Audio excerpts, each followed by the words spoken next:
T minus 30 seconds.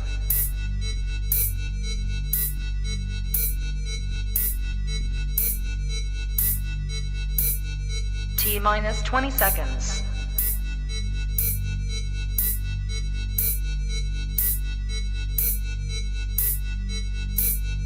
Ten, 9, 8, 7, 6, 5, 4, 3, 2, 1, 0. You are watching a master at work. Straighter, not a roundhouse right hand. And that's what we've been talking about. The straight shot is the one where he gets leverage on it. I don't want to kill Pull somebody back for a little bit. seconds. Nah, I want a body on my record. Now, I want to see you fight motherfuckers. I do. All right, I'm with you. I'm with you. As long as you're trying to fight the great, the best competition. Welcome to the graveyard. Click the link if you dare to. Bury you alive, I'm prepared to. Welcome to the graveyard. You get your sources from clowns, so when you come around, we don't hear you. Welcome to the graveyard. Click the link if you dare to. Bury you alive, I'm prepared to. Welcome to the graveyard. You get your sources from clowns, so when you come around, we don't hear you. Yo, it's the best, fight the best. If you ain't with the moto, just click the link, bitch, and get buried like the rest. It ain't gonna work how you want it. These trolls already tried, too many come but don't leave. So if you hear, you gotta die. I'm spitting straight facts. These bitches crying cause they hate that. The LDBC's the top topic, bitch, hate that. We the ones that bring the troops to these fans. So while you hate, I'ma laugh and keep counting these bands. Welcome to the graveyard.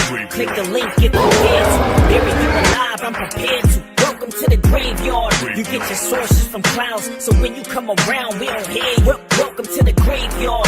Click the link if you dare to. Bury you alive, I'm prepared to. Welcome to the graveyard. You get your sources from clowns, so when you come around, we don't hear you. Welcome to the graveyard.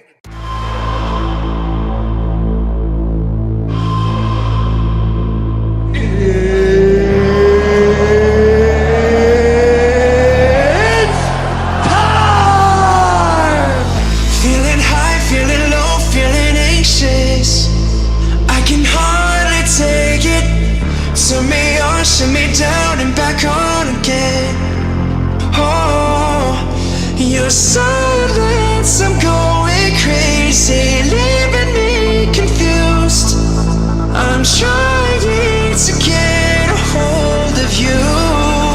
Oh, tell me, do you see me breaking? Why are my hands shaking? Will you let me go? Tell me yes or no. Oh, oh, will you let me go? Oh, oh, tell me yes or no. Oh, oh, will you let me go? Oh, oh, tell me yes or no.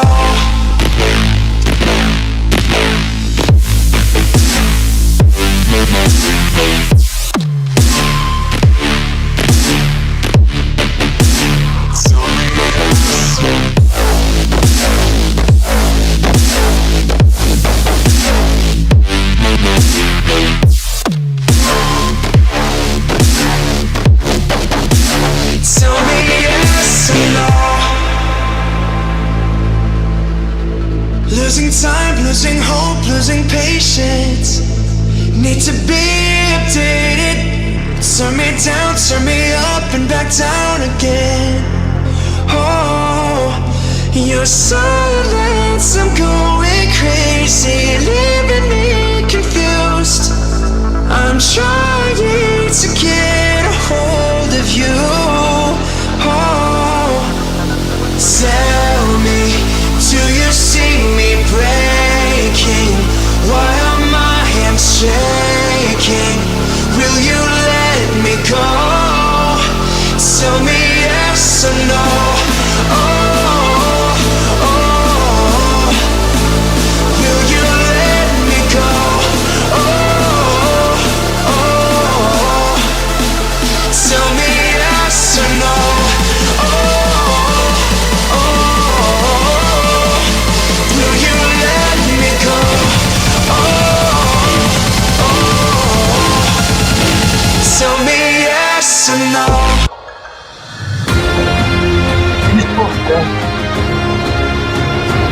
get to this work.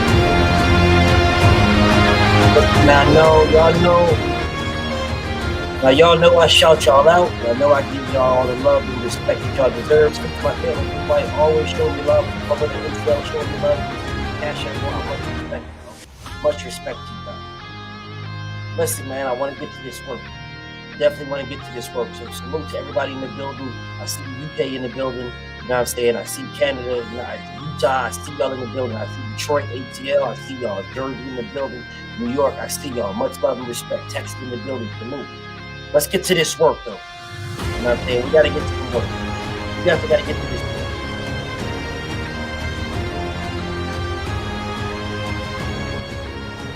But let's get to this. Let's get to this. Let's get to this. Let's get to this. Listen. My favorite fighters are not perfect, but they are my favorite fighters. All right? They are not perfect at all.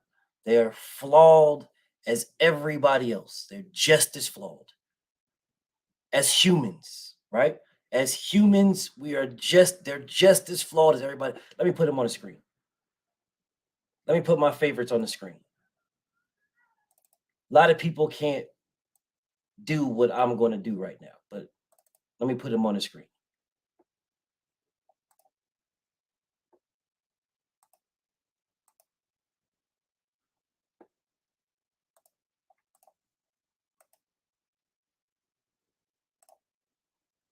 Yeah, a lot of motherfuckers can't do what I'm about to do, bro. A lot of motherfuckers cannot do what I'm about to do. You can't. Chad Dowski, I love you to death, OG. I don't know you. And I don't know any Chad that I fuck with. You are included. I don't know any Chad on earth that I fuck with. So if you say you love me to death, I have no idea who you are, so love me from afar. My nigga 503, I see you in the building. I mean, let's get to this work, though. Let's just get to this. These are my favorite fighters. These right here. These are my favorite fighters in the sport of boxing. These. What you're looking at on the screen are every fighter that BFTB has a bias towards. Every single one. I have no problem telling you that I have a bias towards every one of these fighters. I got no problem telling you this. None. I've got no problem, bro. I've got no problem telling you guys I have a bias to everybody on this screen. I have no problem telling you that. None. No problem whatsoever. BFTB is biased to every fighter on this screen. I am biased. This is the fighters that I rock with the most. These guys right here. This is my favorite fighters in boxing. These. But I'm not a liar, though. That's the thing. I'm not a liar, bro. Like, I'm not a liar, bro. Like, I'm not going to sit here and lie for these fighters. I'm not going to lie for these fighters. I'm not going to. And the crazy part is, they don't put me in a position where I got to. They do not put me in a position where I have to lie on them. See, a lot of motherfuckers, this is your favorite fighters, right? This is your favorite fighter, and you got to do things to protect them in some type of way. So let's just run down the list. Right off the bat, Gervonta Tank Davis. I've never lied for this man. At all. I've never lied for this man. I told you guys before this man ducked Vasyl Lomachenko. That's what I said. I do not care if Gervonta Tank Davis is your favorite fighter of everybody. I do not care. That man ducked Vasil Lomachenko. He ducked that man.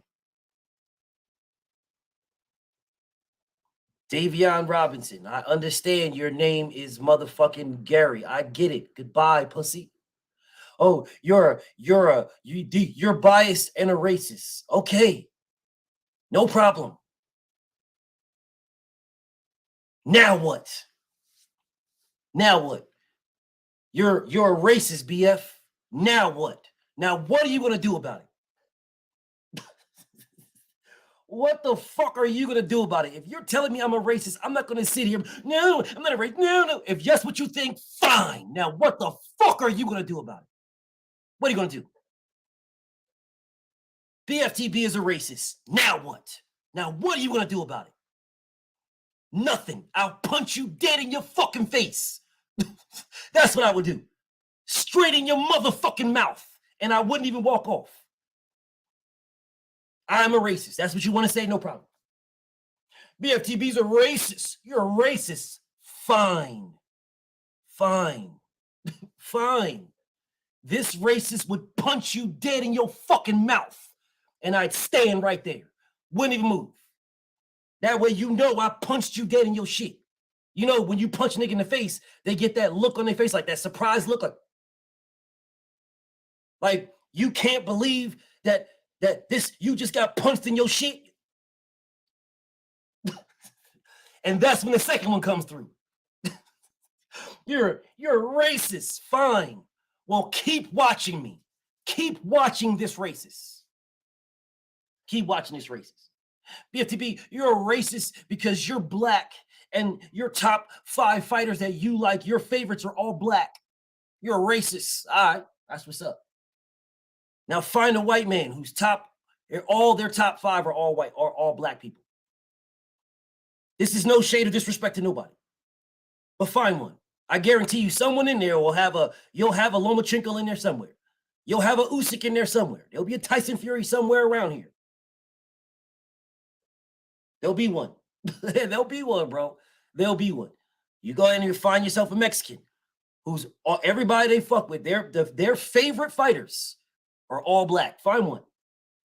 You'll find there'll be some Mexican, and they'll have a Mexican. Pitbull Cruz will be somewhere in there. Canelo Alvarez will be somewhere around. And I got no beef. I have no problem, bro. I have no problem with anybody. If you are Mexican and your top 5 are Mexican, I got no beef. If you're a white man and your top 5 are white people, I got no beef. If you're Spanish and your top is, I got no beef. I have no problem with anybody. But because my favorite fighters are black, I'm a racist.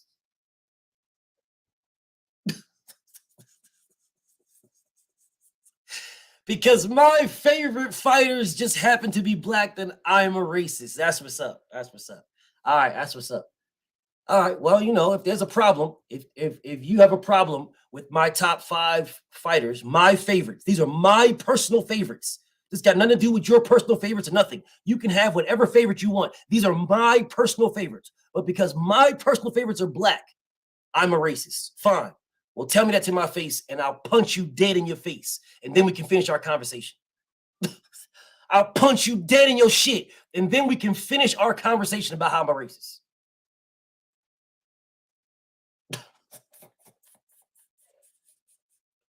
All right, man. All right. No problem with my brother Icon Canadian. No problem. I got no problem with adding Arthur Better Be Up. I ain't got no beef, y'all. None. Icon Canadian, that's my Canadian brother right there. That's my homie.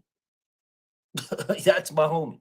I have no problem with anybody's your personal favorites. I have no problem. I have no problem with your personal favorites. None. I swear I don't. These are mine. These are my personal favorite fighters in all of boxing. These are my personal favorites. And I respect Icon Canadian for even saying what he just said, bro. I respect that shit. Motherfuckers be scared to say because you're Mexican, all your top 5 fighters are Mexican. All tough behind the mic. Streets are different. You're still making new accounts, DeMar. DeMar Rodney, a.k.a. Gary, making new accounts. If you believe that I am tough behind a mic, you know where I'm at. Pull up and watch me punch you dead in your fucking face. And then we can finish our conversation. Whatever you want to talk about. Whatever you want to talk about. Whatever you want to talk about. Whatever you want to have it. Whatever. If you want to explain to me how much of a racist I am, fine. No problem. No problem. No problem. What up, LV? No problem. No problem, man. No problem. Anyways, let's get back to this work, because what BFTB is doing right now, what I'm doing right now, all right, what I'm doing is I'm showing you guys how to speak about your favorite fighters. Showing you. Oh, you're biased. I'm biased towards everybody on that screen. Every fighter on that screen, BFTB is biased towards every one of them. I am biased towards Deontay Wilder. I am biased towards Errol Spence. I am biased towards Devin Haney. I am biased towards Tank Davis. I am biased towards Jerron Boots Ennis. Let me explain my biases before I get to this work. Errol Spence. BFTB is biased towards Errol Spence because Errol Spence told everybody what he was doing, and he did exactly that. He did exactly what he said he was going to do. Errol Spence did not take no tune-ups. Errol Spence used Terrence Crawford as a tune-up.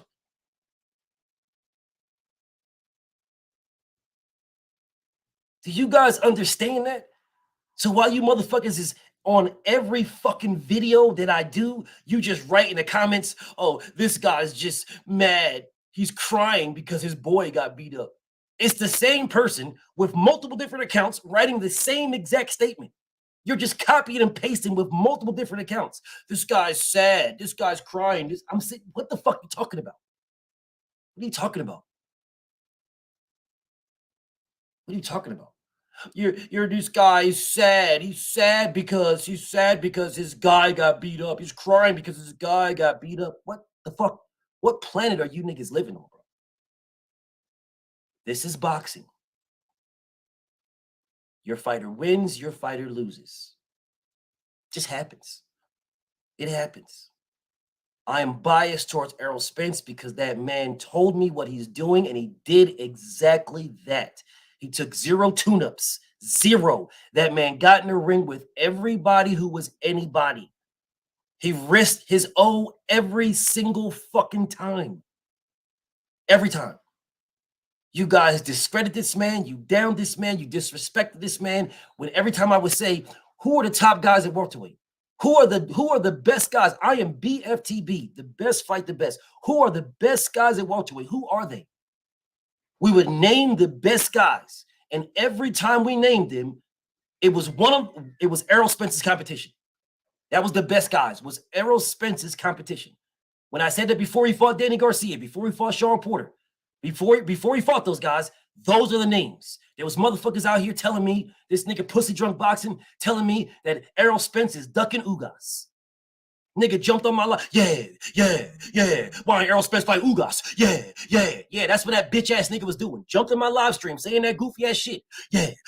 Why ain't Errol Spence fighting Ugas? His man Errol Spence ducking his mandatory. Yeah.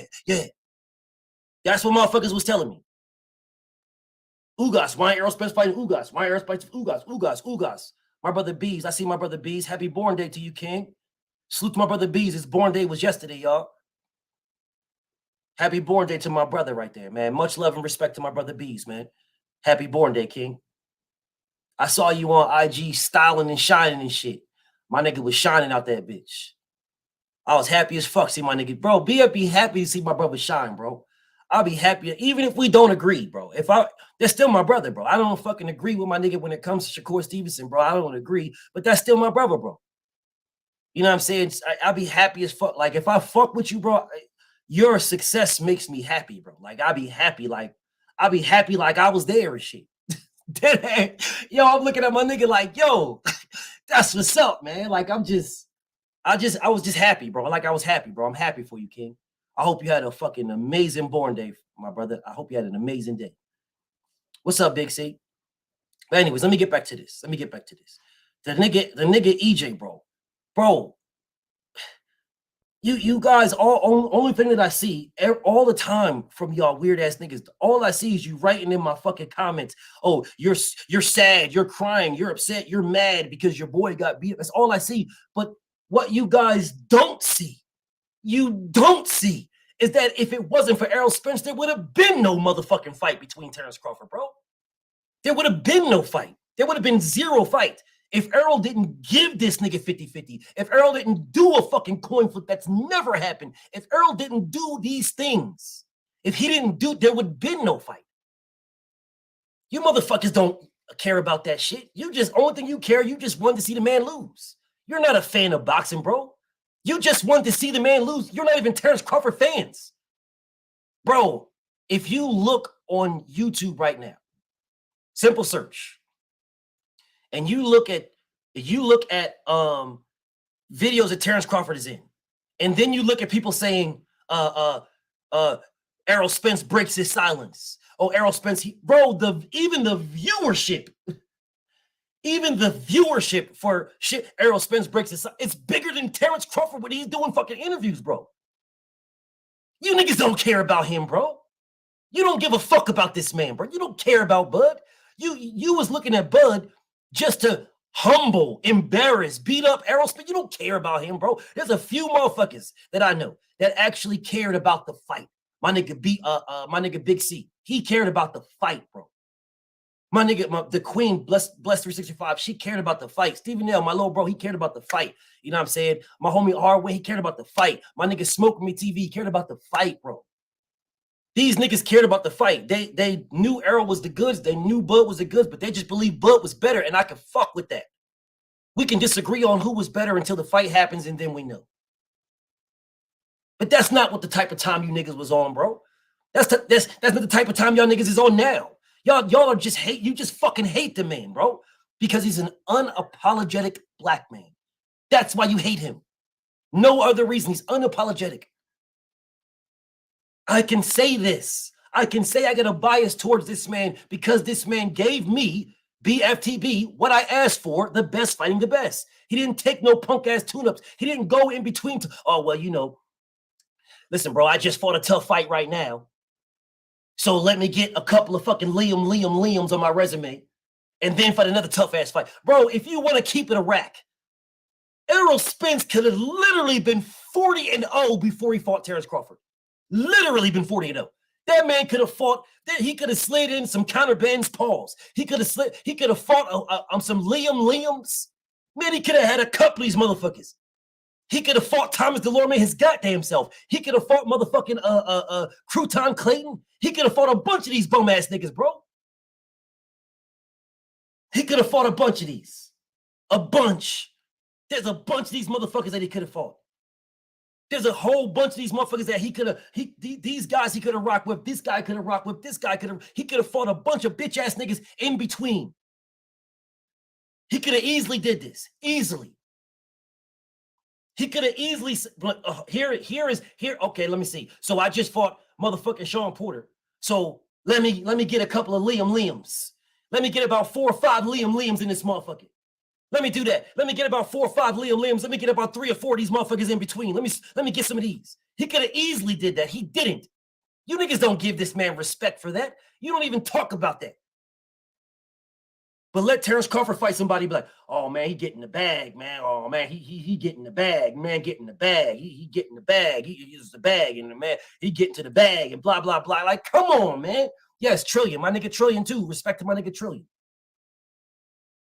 Trillion was on the same type of time. He just believed Bud better, bro. That's all, bro. And he just believed Bud better. I got no beef with anybody just believing Bud's better, bro. You just believe the man's better. No beef. Salute to my brother Young World with that 10-piece in the Cashapp, the super chat, bro. He say EJ realized that best fighters in history have losses. He could take an L even at a disadvantage to a man of his word and still be legendary. That's why I rock with him. Yes. Absolute truth. Absolute truth. In order to be a legendary fighter, you have to fight in legendary fights. He knew that was his legendary fight. He knew that. He risked it for legendary status. Now, and I'm going to move on to Devin here. Actually, I'm going to move to Boots. Now, right? Yes, Errol Spence lost that fight. He lost, bro. He lost that fight. He was dominated. Terrence Crawford dominated Errol Spence. Their names are tied together. Their names will be tied forever. The fight happened. It happened, y'all. The fight happened. The fight happened. It's not a Riddick Bowe Lennox Lewis situation. This fight actually happened. Just like Sugar Ray Robinson and Jake LaMotta. They fought, what, 5, 6 times? Jake LaMotta won 1 time. Their names are tied together forever, and both of them are in the Hall of Fame.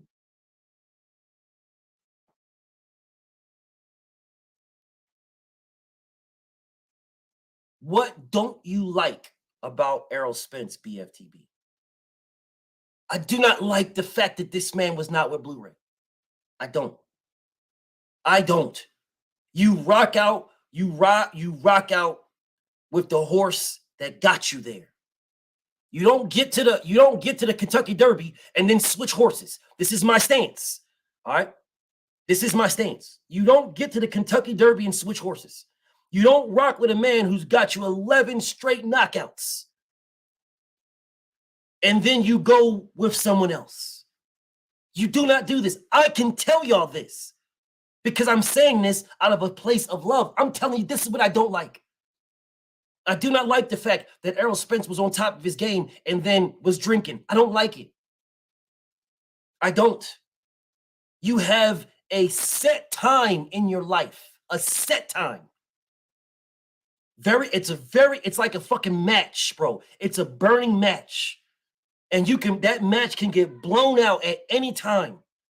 You have a set time in your life to maximize your potential, to maximize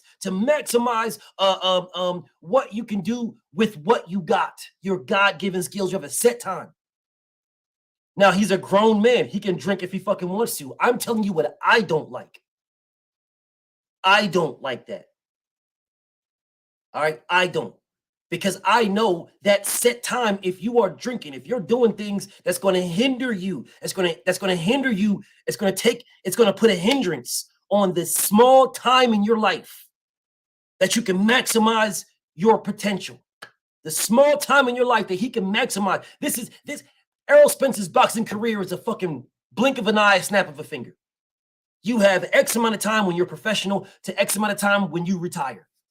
Bro, Jared Big Baby Anderson is talking about retiring at 26. And if he can do that, I'm with it. Do it. I ain't got no problem with that shit, bro. I ain't got no beef whatsoever. He can retire at 26, retire at 26, and live the rest of your life. But that's to my point. You have a blink of an eye in your life of where you can maximize your God-given skills. This man is God-given talented, and he was tainting that blink of an eye. He was tainting that blink of an eye by putting alcohol in his system, which is people drink. BFTB will have a sip or two. I really don't fuck with it like that, but I'll have a sip or two. But what's up, Kano? Suit to my big brother. But the reality of this shit is it's detrimental to you in this capacity. My brother Young World, salute. He's saying now that my brother BF is back monetized on this channel, support the hustle and grind. One of the hardest working men on YouTube, always breaking bread and keeping it a bean. Salute, bro. Salute to my brother, bro. Much love and respect to my brother Young World. BFTB got 2 pages. My BFTB sports page is monetized. This one I'm still working on. It's almost there. It's almost there, though. But I appreciate my brother, bro. I definitely appreciate my brother Young World, bro. Much love and respect to you, King.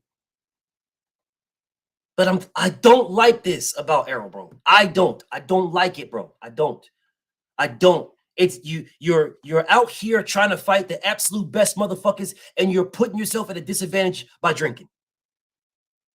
It's a disadvantage. Whether anybody wants to agree with it or not, I'm the first one to say that's a grown-ass man, bro. That's a grown-ass man. If he wants to drink, nigga, drink. You're a grown-ass man. But I don't have to like it, bro. I don't like it for you. And I can tell you I don't like it for you. Because I fuck with you. I don't like it for you because I know it's detrimental to what you're going to do when you get in that ring. I don't like it. I don't like it, bro, at all. Keep making pages, brother. Keep making pages. BF appreciates you making pages, bro. I appreciate it. You'll get no shine, though, but keep making pages. I appreciate it, though. Get my views up, bro. I appreciate it. Anyways. BF, what don't you like? What don't you like about Errol Spence? What don't you like? I see some dude wrote in here, can we admit that Errol Spence is basic with a 1-2? Can we admit? The fuck you mean, can we admit? The fuck you mean? If Errol Spence was basic with just a 1-2, why didn't everybody beat him up if he was just basic with just a 1-2? Why did it take Terrence Crawford to do it if Errol Spence was basic with just a 1-2? Again now, we've already addressed that Errol Spence fought the best competition. Terrence Crawford fought those guys after Errol Spence beat them. So why couldn't those guys beat Errol Spence? Okay. All right. Okay. Basic with the 1-2. What I don't like about Errol Spence, I did not like that Errol Spence. This is going to sound weird, but I want you guys to hear me. I did not like that Errol Spence went out with Terrence Crawford and just tried to knock him out. I did not like that. I did not like that at all. Spence beat Thurman leftovers. See how that works. Okay, Gene. When did Keith Thurman fight Kell Brook? Now, if you can't answer that, you about to kick rocks. When did Keith Thurman fight Kell Brook?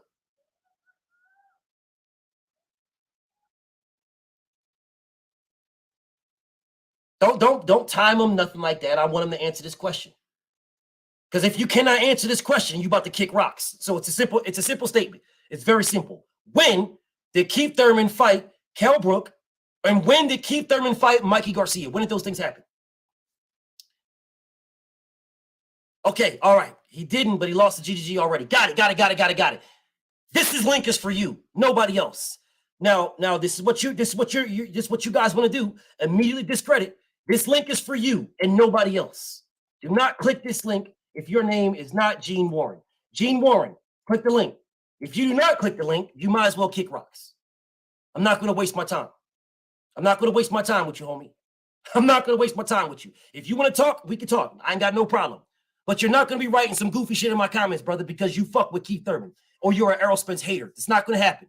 If you write some shit that's legit, stand on it. I got no problem. You write some shit that's legit, stand on what you write that's legit. Stand on it. Rock on. I'm waiting now. Don't make me wait now. Don't make me wait. I don't argue with men, homie. You don't argue with men, homie. All right, cool. Then what you can do is get the fuck out of here then. That's what you can do, homie. Get the fuck out of here. Sit on the sidelines, homie. Since you don't argue with men, then don't talk to one, nigga. Sit on the fucking sidelines. I don't argue with men. Fine. Then don't talk to one. It's very simple. Now sit on the sidelines. I don't argue with men. All right, cool. Cool. Then don't argue with a man because you're not going to talk to one either. Sit on the sidelines and watch in silence. Watch in silence. Watch in silence. Back to what I was doing. Since you don't argue with men, that's cool. Then you can sit in the sidelines and you can listen or say nothing and leave. I don't give a fuck what you do. I don't care. But anyways, because it didn't have to be an argument. Didn't have to be an argument at all. It would only be an argument if you niggas make it an argument. It could have been a conversation. I didn't have no beef with you. I not said I got no beef. But now you said I don't argue with men. All right, cool. That's what's up. Don't talk to one either. Sit in the sidelines. Enjoy the kiddie table. And I still don't got no beef with you. But you're not going to write in my fucking comments. That's what's not going to happen. And I don't care if you're here or not. Don't care if you're subscribed. Don't care if you unfollow. It doesn't matter to me. I don't care, dog. Don't matter to me at all. Anyways, back to this work. Back to this work. What I do not like about Errol Spence, I see my mentee in the building. So to the beautiful Boxiana, the menace. What I do not like about Errol Spence, I did not like Errol Spence's strategy. I did not like his strategy against Mikey Garcia. I did not like his strategy against motherfucking Kell Brook. I didn't like his strategy against motherfucking Terrence Crawford. I did not like his strategy. You are a superior boxer against you're just banging with Kell Brook. For what reason? You are a superior boxer. You're superior. Did you win? Yes, you did. I don't have to like it. I don't have to like how you did it. You are a superior boxer than Kell Brook, and you just bang with the man. Absolutely no reason. Didn't like it. I can tell you, I didn't like it. Mikey Garcia, you are a bigger fighter, and you outbox him. I didn't like it. He was the guy that you were supposed to go directly at, beat down, and stop. Him.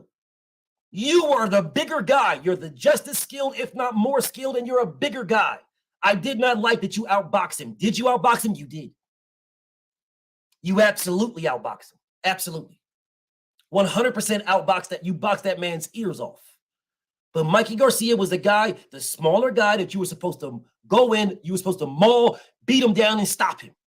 That's the guy. That's the guy you were supposed to fight. You were supposed to fight Viva Tu Vida. What's up with you, King? Bro, you were supposed to fight Mikey Garcia and Kell Brook in reverse. That's in reverse. You were supposed to fight them in reverse. You did not. And I didn't like it.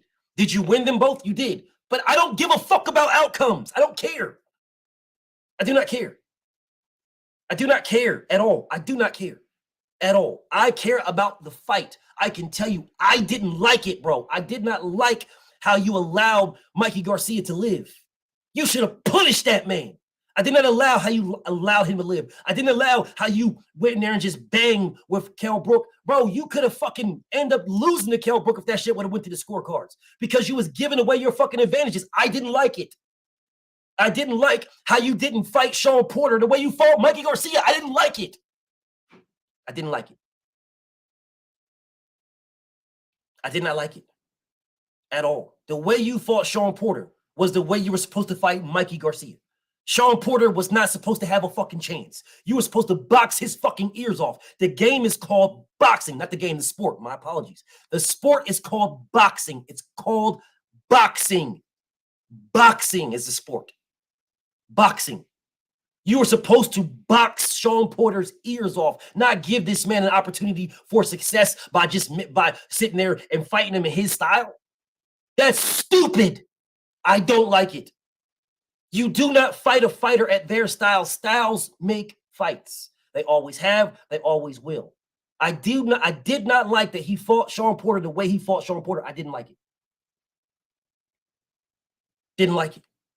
That man, you were supposed to box his fucking ears off. You were supposed to have that man frustrated, lunging, and then catch that man and put him to sleep, drop him, whatever. That's what was supposed to happen. You did not. You got in there and you brawled, mauled, you mixed it up. You fought that man in his style and made it look like, fucking debatable. Well, it wasn't debatable to me, but you made it look like that. I didn't like it. I didn't. I did not like that you went in there with Terrence Crawford and you fought Terrence Crawford the way you fought Sean Porter, the way you fought Kell Brook. Why? I did not like it, bro. You were supposed to stay behind your jab. You were supposed to have that man down 3-0 while he's collecting data. You went straight in there and you went straight after him. Now, I understand you said you're going to step. I get it. I get it. It don't mean I like it. All right? It doesn't mean I like it. I get it. You said you get in there and you stepping. I understand. You stepping. You going right after him. I get it. I get it. I get it. I get it. I understand. I do. I understand. That does not mean I have to like it. All right. It does not mean I have to like it. I am telling you what I don't like. Because the motherfuckers can tell me, oh man, you gotta do this, you gotta do that, you guys, I didn't like it. You went in there, you went straight after that man, and you fell right into his wheelhouse, and he beat you down. Now, if you would have boxed that man and been what we all expected to happen, you up on the scorecards while he's collecting data, and then later on in the fight, whatever happens, so be it. You went in there and went straight after him. You went right into that man's wheelhouse. Did you say you were going to do that? You did. But I'm telling you what I don't like.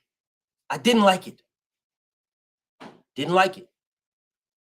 I can be honest with myself and tell you I didn't like it. And this is what people cannot do. This is what people cannot do. You cannot do this. You cannot say what you don't like. You cannot. You cannot. You cannot say what you don't like.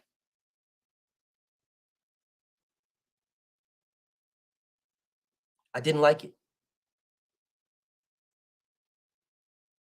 Didn't like it at all. It is what it is.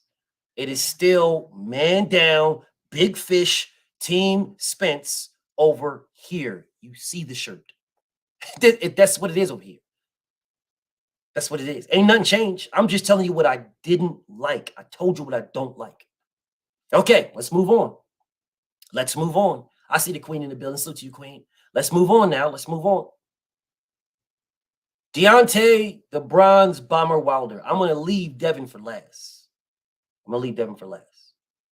Look at Bless 365. I don't know what you're yawning for, queen. You might want to scroll back a little bit. You might want to scroll back. Scroll back a little bit. Scroll back a little bit, Bless 365. Go back just a little bit and then watch it forward. Scroll back a little bit, but then watch it forward. Anyways, I see you, beautiful, Blessed. I see you, queen. I see you.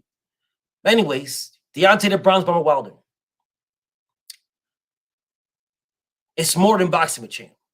So I'm not going to speak about what it is outside the ring, because BF got real legitimate love for Champ. Like real legitimate love. Bro, I'm not a fanboy of nobody, bro. Nobody. No, I'm not a fan. I know it's all good, my beautiful queen, Bless 365. It's all good, my love. Like I'm not a fanboy of nobody, bro. But the closest thing that you can say, BFTB, is Deontay Wilder. But I'm not a fanboy of nobody. Nobody. But the closest thing you get to that would be Deontay. Because it's more than boxing, bro. I know what that man sacrificed, bro. I know what he sacrificed. I know what that man put on the line. It's more than boxing with Champ, and it will always be that. But I'm speaking about boxing. BF is speaking boxing. When I say what I don't like, I'm speaking boxing. This is what I don't like. Deontay Wilder was and is loyal to an absolute fucking fault. This man is loyal beyond belief, bro. And it's a fucked up thing that he had to go through what he went through to understand and see all the snakes that was in his grass. To see all the fucking, he didn't see none of them. He didn't see them. All he saw is loyal motherfuckers, bro. That's all he saw. Oh, what happened? What happened with Susie? Oh, see, it's all good. BF got you. You good. You good. You know we petty over here. You know we petty, but you good. BF took care of you.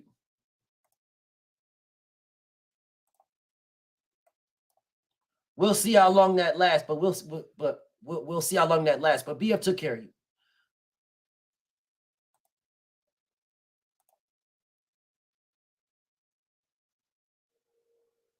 Come on, Inu. No. Come on, man. Come on, dude. Stop it. Sis, you good. You got a wrench. You wrenched up. Don't worry about it. It's all good. Queen Alea, I see you. I see you, Queen Alanya in the building. I see you, Queen. Let me get back to this. Let me get back to this work. Let's get back to this now. Let's get back to this. Deontay Wilder, his fault. He's not perfect. His faults. That man is loyal beyond belief. It's like, my nigga, how fucking many people have to fuck you over before you realize that these niggas don't fuck with you? Like, how many people have to fuck you over? And it's like, bro, we were telling Champ, but he was still rocking with these fucking radio raccoon hoe ass niggas and all these fucking bitch ass niggas, all these fucking goofy fat bastards, sloppy ass. What's that fat ass, fat sloppy nigga's name? What the fuck is that? You know, fucking some nigga dick ride the LDBC for all along. What the fuck is that sloppy fat nigga's name? What is this nigga's name, bro? I forget. The fuck is that? Good fella, that nigga. Fat fella, sloppy fat fuck ass nigga, that fat sloppy ass nigga. This sloppy fat fuck ass nigga, you know what I'm saying? Deontay Wilder rocking with this hoe ass nigga. This hoe ass nigga get Deontay Wilder's name. I mean, get Deontay Wilder saying, yo, shout out to, you know, fat ass, sloppy, good fella, you know what I'm saying? And, you know, and then he puts it in his intro and then shits on the nigga. Puts it in his intro and then habitually, consistently shitted on this man over and over and over again. Habitually shit on him. Just down him and degrade him and disrespect him over and over again. All these faggoty, weird-ass, homosexual-ass niggas do the same thing. You're just shitting on this man. Like, wait a minute, bro.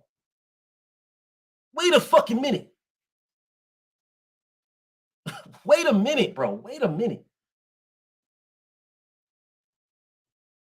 But yet here again, Champ is talking to these hoe ass niggas, and it takes 7, 8, you know what I'm saying, to intervene with this man and let him know, look, these niggas, because Champ he just showing love, bro. He just showing love. Yeah, that hoe ass nigga too. Champ just showing love, man. He just showing love. He just showing love, man. I'm gonna show you love. You know what I'm saying? You showing me love, I'm gonna show you love, and then they take his fucking love and disrespect him, man. I don't like it. He ain't perfect, bro. That nigga is not perfect. I don't like it at all. I don't. If you are saying something that is factual about Deontay, boxing-wise and factual, no problem. No problem. No problem. If you're talking about the nigga's legs, what the fuck does that have to do with boxing?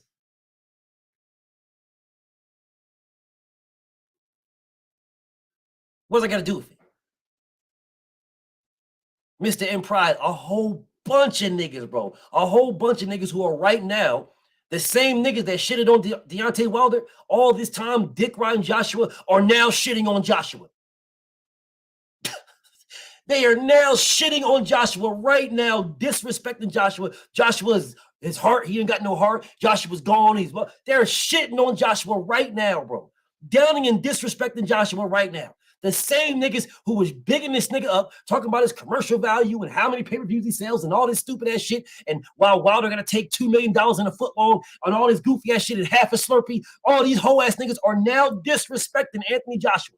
The same ones. And now they're bigging Deontay. Oh, Joshua could never beat Wilder. Joshua gonna get knocked out. Joshua, he can never beat Wilder. Joshua's gonna never be. He'll never be. All these hoe ass niggas, the same ones. Same ones. The same ones, bro. The same fucking ones. The exact same ones. Exact same ones. Same, bro. The same ones. What I don't like about Deontay Wilder, this man gives people chances that should not get chances.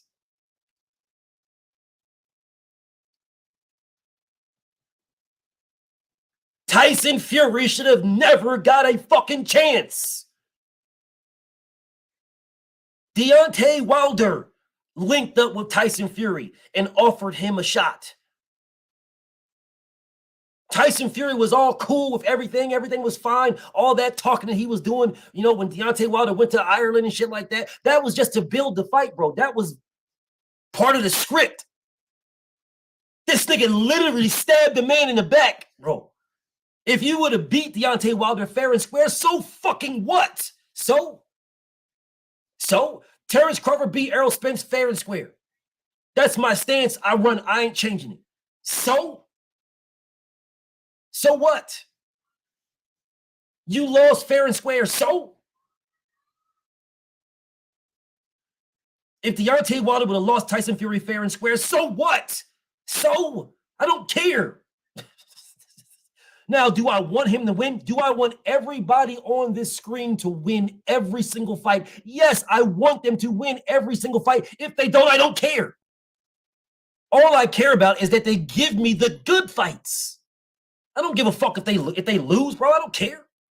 So I just want them to give me the good fights. The good fights. That's what I want. Deontay Wilder gave me the good fight. That man was willing to take 15 million flat. Listen to me, y'all. 15 million flat. And a one-way rematch for Anthony Joshua. Not him. 15 flat. If you lose, that's it. 15 flat. If Joshua wins, then you got to fight Joshua again.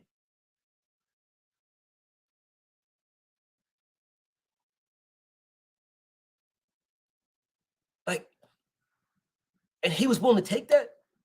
The only other fighter that did that was Devin Haney. I'll get to him. But, bro, you're giving people a chance. That stabbing you in the back over and over and over again, shitting on you down, you disrespecting you. And you gave this motherfucker a chance, bro. You was going to give Povetkin a third chance. That nigga cheated, bro. He popped dirty, bro. Twice. He popped dirty. He popped dirty. They did his test again. He was clean for 2 tests. And then he popped dirty again. And niggas like trace amounts. It's only trace amounts. And Wilder was still going to fight him. He was still going to fight him, y'all. Still. And go to Russia to do it. Did anybody say, man, he on his shit right there, man. That shit crazy. No, they said, oh, his first real competition, this is his first real one. And you knew they were full of shit because they praised Joe Joyce. And I ain't got no beef with Joe Joyce. But they praised Joe Joyce for fighting Wilder's leftovers. They praised the man. Matter of fact, they praised everybody for fighting Wilder's leftovers. Andrew Ruiz fights Chris Areola and fucking Louis King Kong Ortiz, and this motherfucker's out here talking about, listen, they wanted to give me what I made in my last fight, but what should happen, they know is you're supposed to keep making more. So, give me $10 million, and did $10 million. Andy Ruiz wanted $10 million. And people are discrediting Deontay Wilder for not giving him $10 million. Did you motherfuckers not hear what I just said? Deontay Wilder was going to take 15 flat and go to the UK to fight Anthony Joshua for undisputed. This motherfucker wants $10 million to fight Deontay Wilder.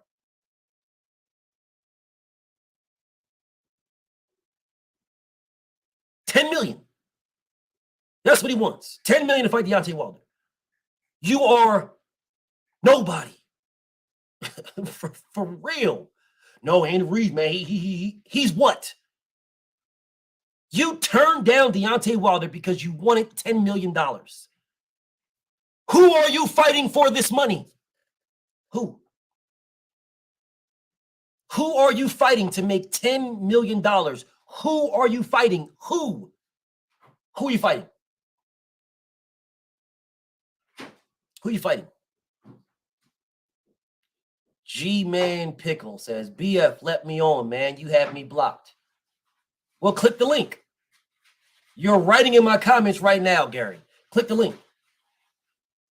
Click the link. I see you in the background, Chris. But this is for Gary, homie. BF I'll open it up in a little bit. I see you, but this is for Gary because I gotta get to the rest of these fighters and then I'll open it up. But go ahead, Gary. Click the link. You have a billion fucking pages, homie. Find one that's not blocked and click the link. No problem. BFTB will address you. No problem. No problem. No problem. I'll address you. No problem. Talk to that whole ass nigga, Truth. Talk to that whole ass nigga. Oh, man. Okay, let's get back to this work now. Let's get back to this work. What I don't like about Champ, what I don't like, bro. I do not like it, bro. I do not like that this man was giving motherfuckers opportunities. I don't like it. I don't like that he was loyal to your fault. He kept Mark Breland around for absolutely no reason. That man was not teaching him nothing. In the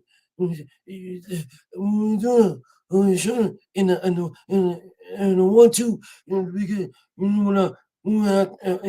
because and I think in the 1-2, you was teaching that man nothing. You was teaching Deontay Wilder absolutely nothing. Nothing. Nothing. You was teaching him nothing. I don't give a fuck what nobody says, bro. I don't care.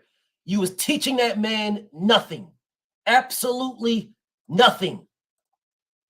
Nothing. If only thing that you wanted to show Deontay Wilder was the 1-2, well, he already had that. So when the fuck was you going to show him something else? Because you get behind in the 1-2 because when you throw the if that's the case, if that nigga, I could have taught him that. I could have taught him that. So you showed him the 1-2 and that's it. You are Mark Breland. You are one of the greatest amateurs that ever existed. And the only thing you can show Champ is the 1-2. That's it.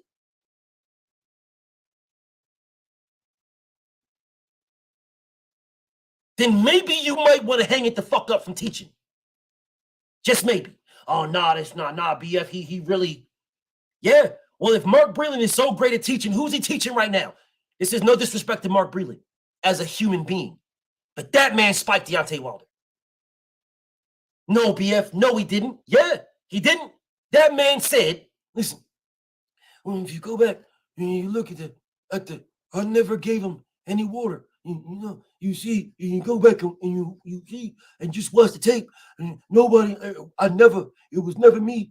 I never gave him any water. And he's the only nigga that gave him water. He is the only one. Nobody gave Deontay Wilder water. Nobody. It is Mark Breland and Breland alone. He's the only one that gave him water. The only one. The only one. Now, if someone would say to me that Mark Breland ain't spiked no Deontay Wilder water.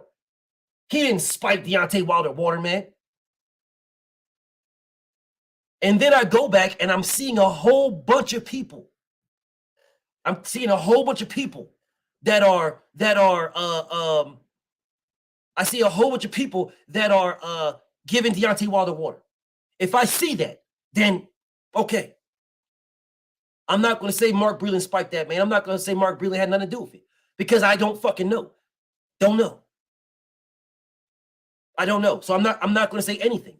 But if you say you didn't do it, if you say you didn't give the man water, and you go back and you can't find one fucking shot, one video, one instance of somebody else giving Deontay water, somebody explain that shit.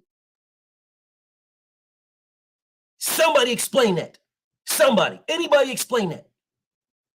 This man said he never gave Deontay Wilder water. He never gave him anything. Never. Never one time. You can't find a video, a picture, a clip, a instance of anybody other than Mark Breland giving Deontay Wilder water. You can't find one. And I blame Deontay Wilder. I do. And I fuck with Champ. It's more than boxing. But Look at what Jers Davis says. Look at that. Look at it. Look at what he says. Breland claims Deontay didn't want to learn. Now, I got no beef with Jers Davis. No beef with his statement. No beef whatsoever. But if he's claiming Deontay Wilder didn't want to learn, then all he was doing was getting a fucking check. That's all he was doing. Listen, y'all. Salute to Jers Davis. Listen, if you are a teacher, if you're a teacher, and you have one fucking student, just one, and your student is not receptive to what you are doing, two things: quit or find other ways to teach. Those are your options. Quit or find other ways to teach. Those are your options. Because if you don't quit, if you're not finding no other way to teach, but you can come out and say Deontay didn't want to learn, then all you was doing was getting paid. That's all you were doing. That's it. And I don't blame this nigga for getting paid. I blame Champ for realizing that this motherfucker is not doing shit for you. You are just keeping him along because you're loyal to a fault. You're loyal to the people who brought you there. You're loyal. You are a loyal individual. You have such a big fucking heart that if a motherfucker gets into your heart, they're staying there. Even when Mark Breland was saying all this goofy ass shit about Deontay Wilder, he still didn't fire him. He didn't fire Mark Breland until later on. Facts. Absolute facts. Absolute facts. Absolute fucking facts, bro. Absolute facts. He did not fire Mark Breland until later on. Mark Breland was out here talking all kinds of shit about Champ. Champ fired him later on. Facts. Absolute facts. And I don't like it. I don't like it, man. I don't like it. I swear on everything I love. When 7-8 would put Deontay on, you know what I'm saying? He would interview Champ, and I would jump on there. I would be saying, bro, get rid of these niggas. These motherfuckers don't fuck with you, bro. None of these motherfuckers, they don't fuck with you, but your heart is so big. And still right now, bro, he fuck with Ellie, bro. He fuck with Ellie. Ellie's setback is a fucking goofball. Now, this is my stance. All right. I'm saying what I don't like, not for Champ. Bftbboxing love Champ. You know what I'm saying? It's more than boxing when it comes to Deontay, and it will always be. But I'm an honest individual. And I'm telling you that Ellie Setback is a fucking dirtbag. Ellie Setback is a fucking dirtbag. All right? That dude is a fucking dirtbag. Champ in the building. What's up, Nonito? No, bro. That dude, Ellie's a dirtbag. I don't give a fuck what y'all say, bro. Listen, man. If you don't get an interview and then all of a sudden you start shitting on fighters out of nowhere, you don't get one interview, you start disrespecting and shitting on them. You are Ellie Setback, bro. You got motherfucking millions of followers. You was already rich before you even did motherfucking videos and YouTube. You already did that. You was already rich. You don't need to do this shit. You already are rich. But you don't get one interview. Devin don't give you one fucking interview, and now you shit on him. You was dick riding Devin. Oh, I don't know if Tank can beat Devin. I just don't know, man. Devin, he's so great. Devin's a great fighter. He's mini Floyd Mayweather. He's baby Floyd. And that's what it is. And then Devin don't give you one fucking interview. You don't get one interview, and now you shit on the man. Listen, I pick a Frank. I think Frank Martin knocks Devin Haney out. That's what I'm thinking. What? You was just saying Devin beats everybody. You was just saying you don't know if Devin, between Devin and Tank, you don't know who will win that fight. Then all of a sudden, he don't give you one interview, and now here you are shitting on this man. And that's my problem with Champ. Because his heart is so big. He's got love for Ellie, man. And that nigga Ellie is going, all it takes is just one. All it takes is one, bro. All it takes is for one, and Ellie's going to shit on that man. Because that's what type of person he is. I don't like it, Champ. I don't like it. I don't like it, man. I don't like it.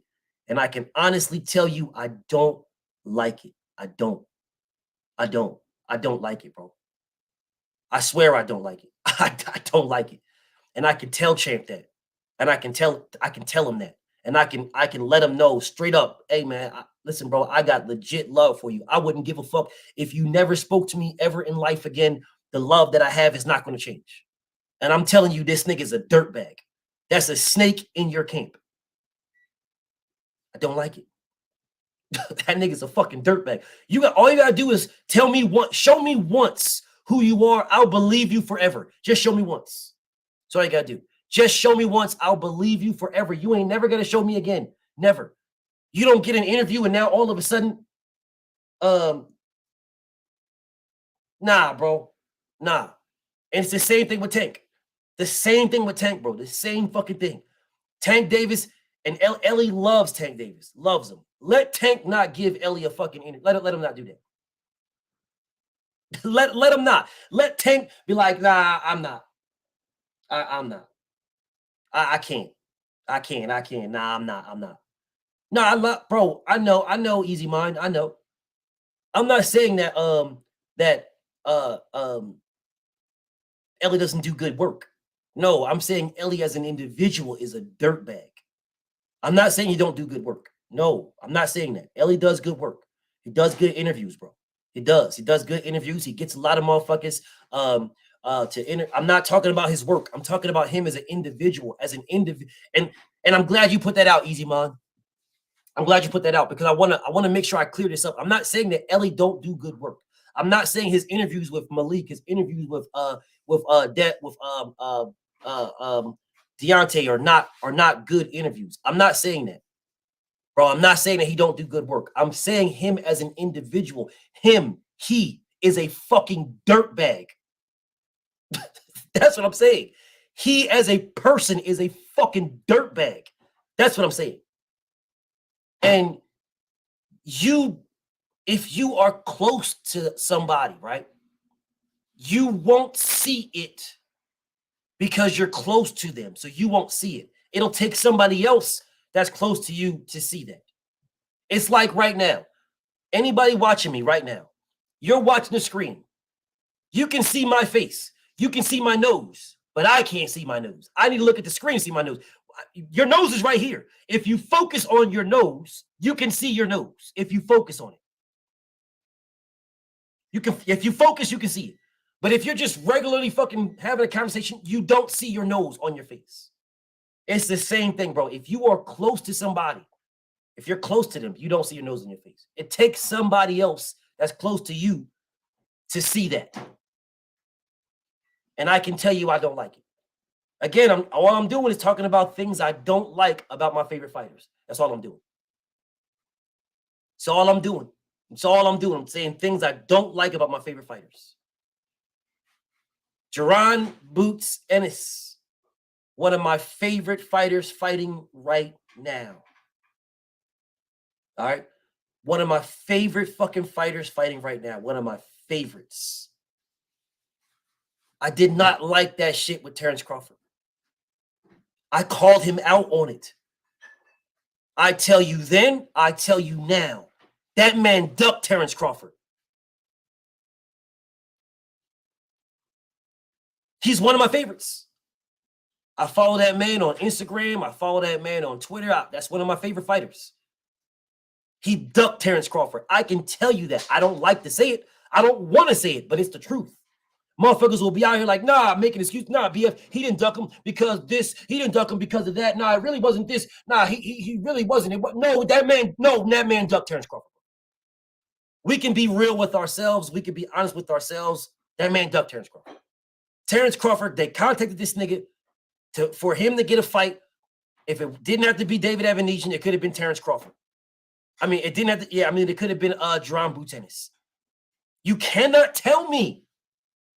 I'm not me. You can't tell me, man, this nigga Bud, why ain't Bud calling Boots? Why ain't Bud talking to Boots? Bud don't want no smoke with Boots. Bud's scared of Boots. Why ain't Bud trying to talk to Boots? Why ain't Bud calling Boots? David Ambrose ain't shit. Why ain't he calling Boots? And then it comes out that he did call Boots.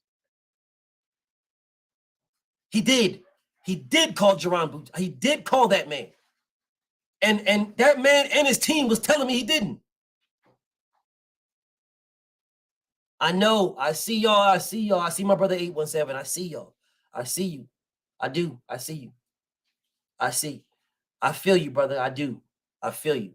I don't want to speak like this either. I don't. I don't. On BLK Prime. Yes, absolute. I don't want to speak like this either. I don't.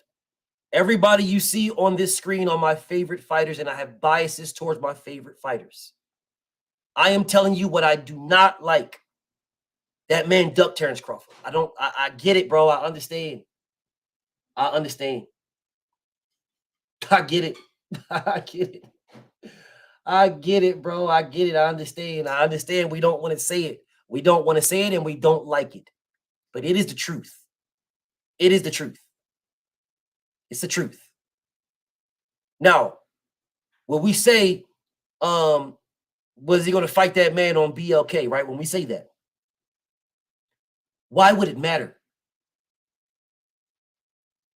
Think about this now. Why would it matter? Master Khalik says they didn't call Boots until January. I hear you, my brother. I hear you. I absolutely hear you. I absolutely hear you. It is not the conversation, and that is not what I was told by the people that was actually there.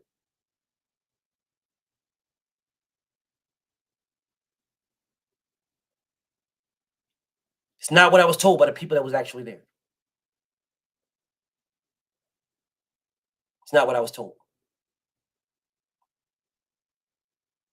I know. I get it. Listen, bro. Listen, man. I understand. But what I'm showing you guys on the screen is he's one of my favorites. It's one of my favorite fighters in the world. But if you get offered to fight the champion and you are number 2 behind Virgil Ortiz in the WBO, you get offered to fight him. You can't pick where you're fighting at. You are the challenger, y'all.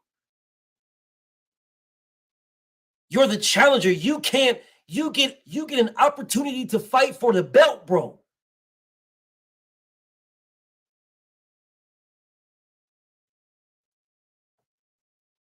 You get an opportunity to fight for the belt.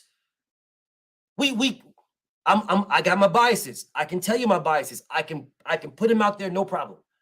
Jaron Boots Ennis, you cannot say I'm fighting you on BLK. You are the challenger, my brother. I don't give a damn if you're fighting on, like my nigga 817 says, on motherfucking buttkick.net. Nigga, I wouldn't give a fuck, bro. I don't care.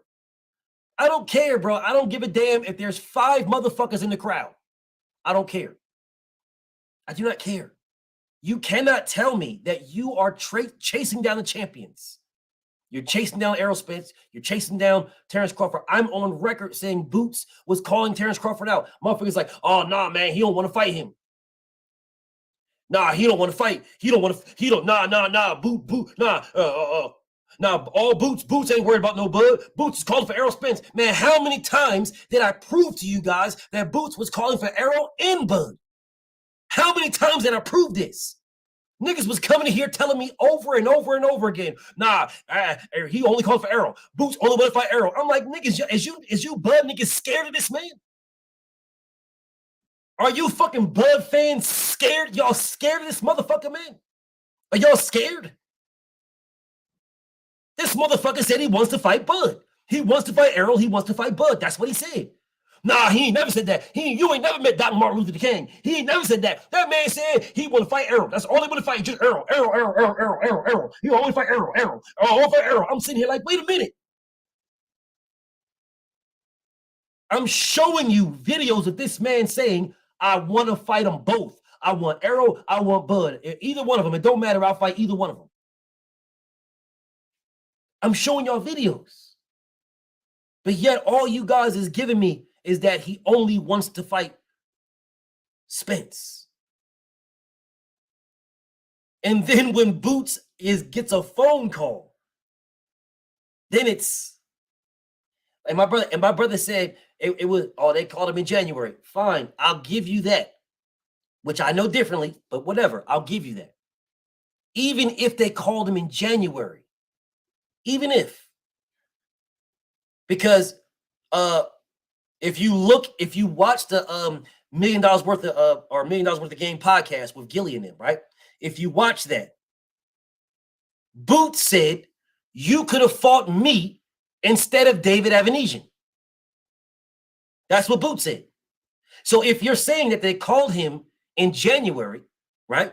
Then he could have fought he could have fought David Avanesian and Jaron Boots Ennis.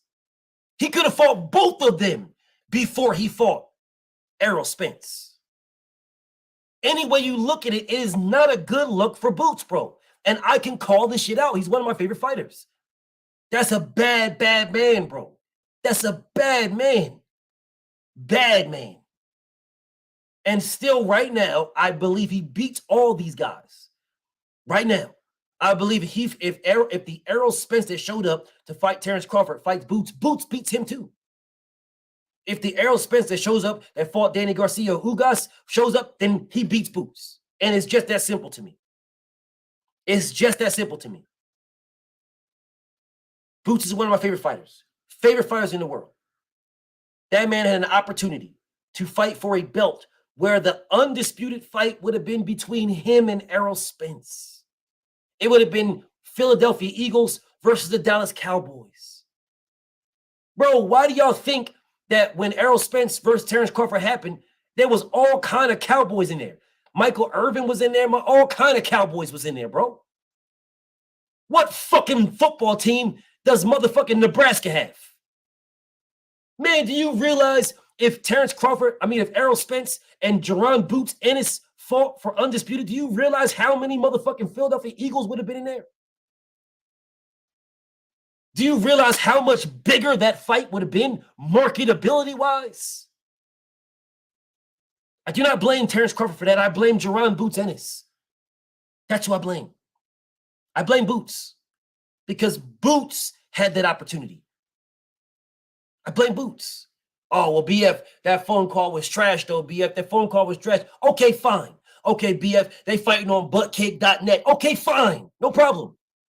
You cannot give this man, Jaron Boots Ennis, a pass for taking the IBF interim title. It's only been given to 2 other fighters in the entire history of the IBF. When he took the IBF interim, it removed him from the #1 slot and mandatory to Terrence Crawford. It removed him. You cannot explain that. You can't. Because if he would have stayed there, then he would have been a mandatory to Errol Spence and Terrence Crawford. He would have been a mandatory to both of them. So it would have been up to Jaron Boots Ennis to allow Terrence Crawford to fight David Avanesian.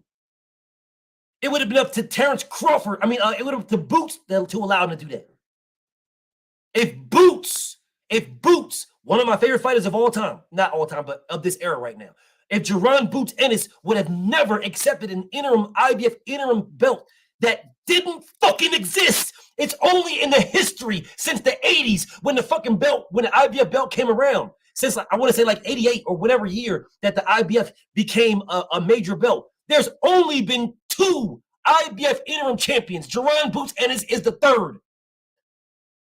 Since the 80s, he's the 3rd. There was no reason for him to accept that belt. None. He was the IBF mandatory. He would have been the WBO Mando as well. You cannot blame Bud for that. You cannot. That is Boots' blame. One of my favorites. Who I have a bias to. That was his fault. He accepted an IBF interim that he did not have to accept. Because if he didn't accept it, he is now the WBO mandatory. It is up to Jaron Boots Ennis to allow Terrence Crawford to fight David Avanesian. It is up to Boots. This is not a debate.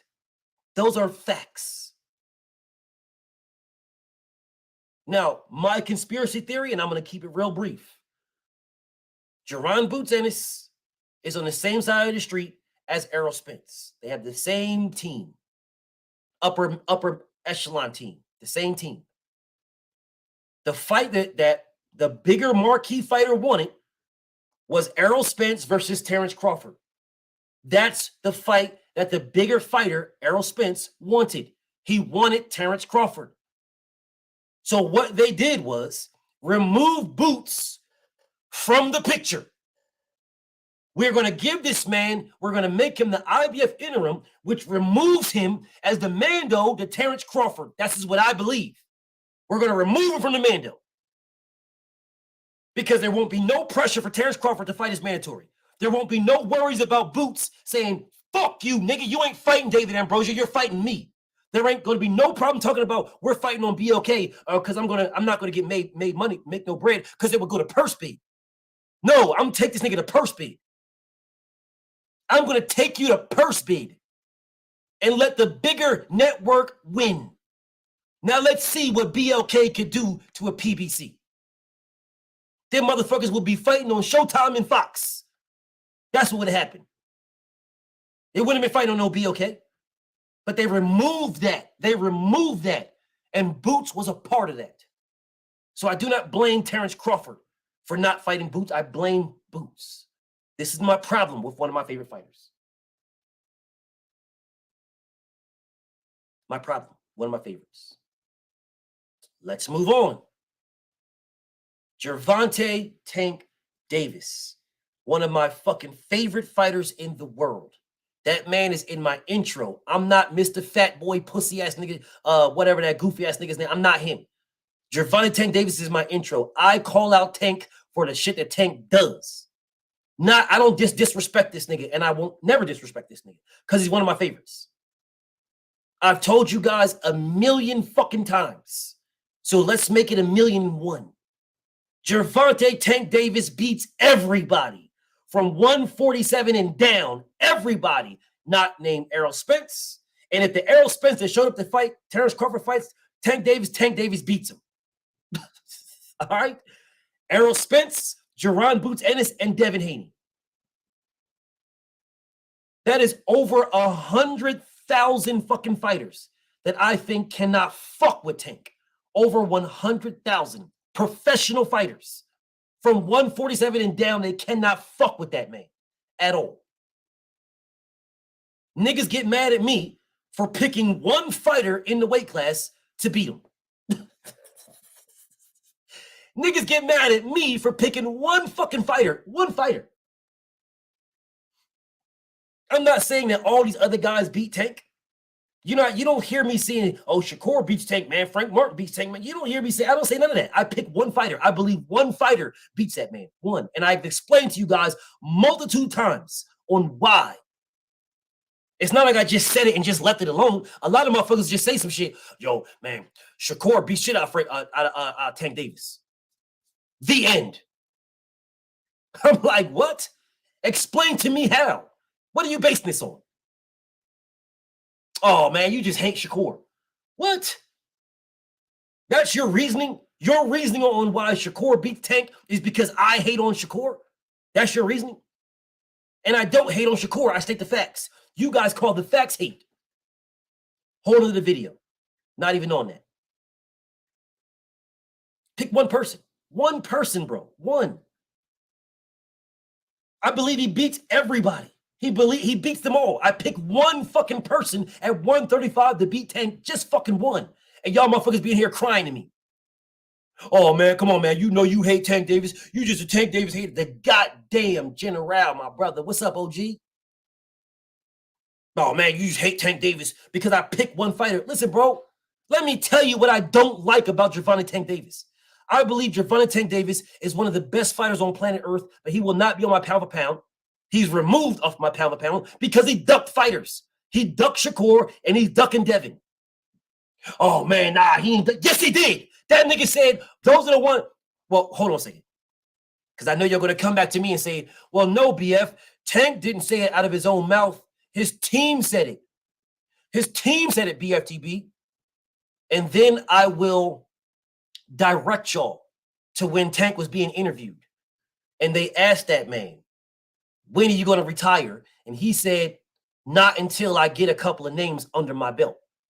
And they asked him, what names? And he said, well, you know, I'm not going to name them because... And then they was like, Devin Haney. And he was like, yes. Shakur Stevenson.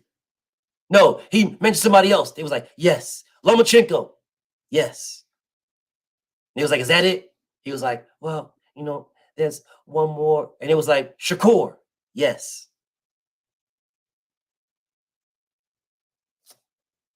So if they ask you, you're not finishing your career until you fight Devin, Lomachenko, and Shakur Stevenson. That's what they said to you. You said yes all 3 times. But a motherfucker will come in here in a heartbeat and tell me, man, Tank ain't never mentioned him. Tank ain't. He ain't never did this. Tank ain't never did. Tank ain't. I'm sitting here like, wait a minute. Nigga, I watched this. Gervonta Tank Davis is one of my favorite fighters. I can tell you this with no qualms. He's one of my favorite fighters. That man said, listen, did they tell you that I knocked him out? I almost stopped Devin, and I almost stopped him in Floyd Gym. Did he tell you that? I almost stopped him. Listen. We do this. We do this. You know that. Listen. I get past mine. You get past yours, and then you next. Then all the motherfuckers who are Tank Davis fanboys will come out and be like, "Come on, man. He didn't really mean that. What he really meant is that, you know what I'm saying, when Devin finishes with the other man and Devin goes off, you know, and then signs with Al Heyman. And after he signs with Al Heyman, you know, and he gets a few fights under Al Heyman, under his belt with Al Heyman, you know, and then maybe he goes off and goes somewhere else and then maybe signs with Eddie Hearn, you know, fights a couple of big names and then comes back and signs back to Al Heyman, you know, maybe fights Frank Martin. After he fights Frank Martin, maybe move up to 147, fight Errol Spence. Maybe if he beats Errol Spence, maybe then comes back down, you know, and maybe goes back down and fights Monster Inoue, beats Monster Inoue. Maybe then if he comes back up and then re-signs back with Al Heyman, you know what I'm saying, and go back to 147 and beat Jerome Boots Ennis and then leave Al Heyman and go back and fight somebody else and maybe get Artur Beterbiev under his record and then move back down to 135 and sign back with Al Heyman. Then, right, and only then Tank can fight him. I'm sitting here like, wait a fucking minute. Wait a fucking minute, bro. Did Pitbull Cruz have to do all this shit?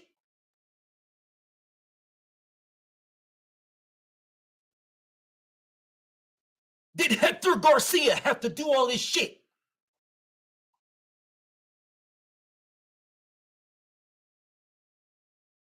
Gervonta Davis fanboys are scared to death of Devin Haney. But them motherfuckers will tell you in a heartbeat, man, ain't nobody scared of no pillow fist. Nobody's scared of pillow fist Devin. Listen, if Devin would have just stayed right there, if Devin would have just stayed at 140, Tank would be fighting him. If he would just stayed stayed at 130, Devin ran to 140. But then I say, well, Ryan Garcia was at 140. Oh, come on, BF. Nah, you can't say that because you said Ryan Garcia was an exhibition. Let me say this again. Ryan Garcia was at 140. Mario Barrios was at 140. What fucking difference does it matter if Devin's at 140? I don't remember Gervonta Tank Davis saying, well, I'm not going to fight Devin at 140. You know, I'll fight Devin at 135 before my career ends. He did not say that. What up, Quay? I see my sister in the building. He did not say that, y'all.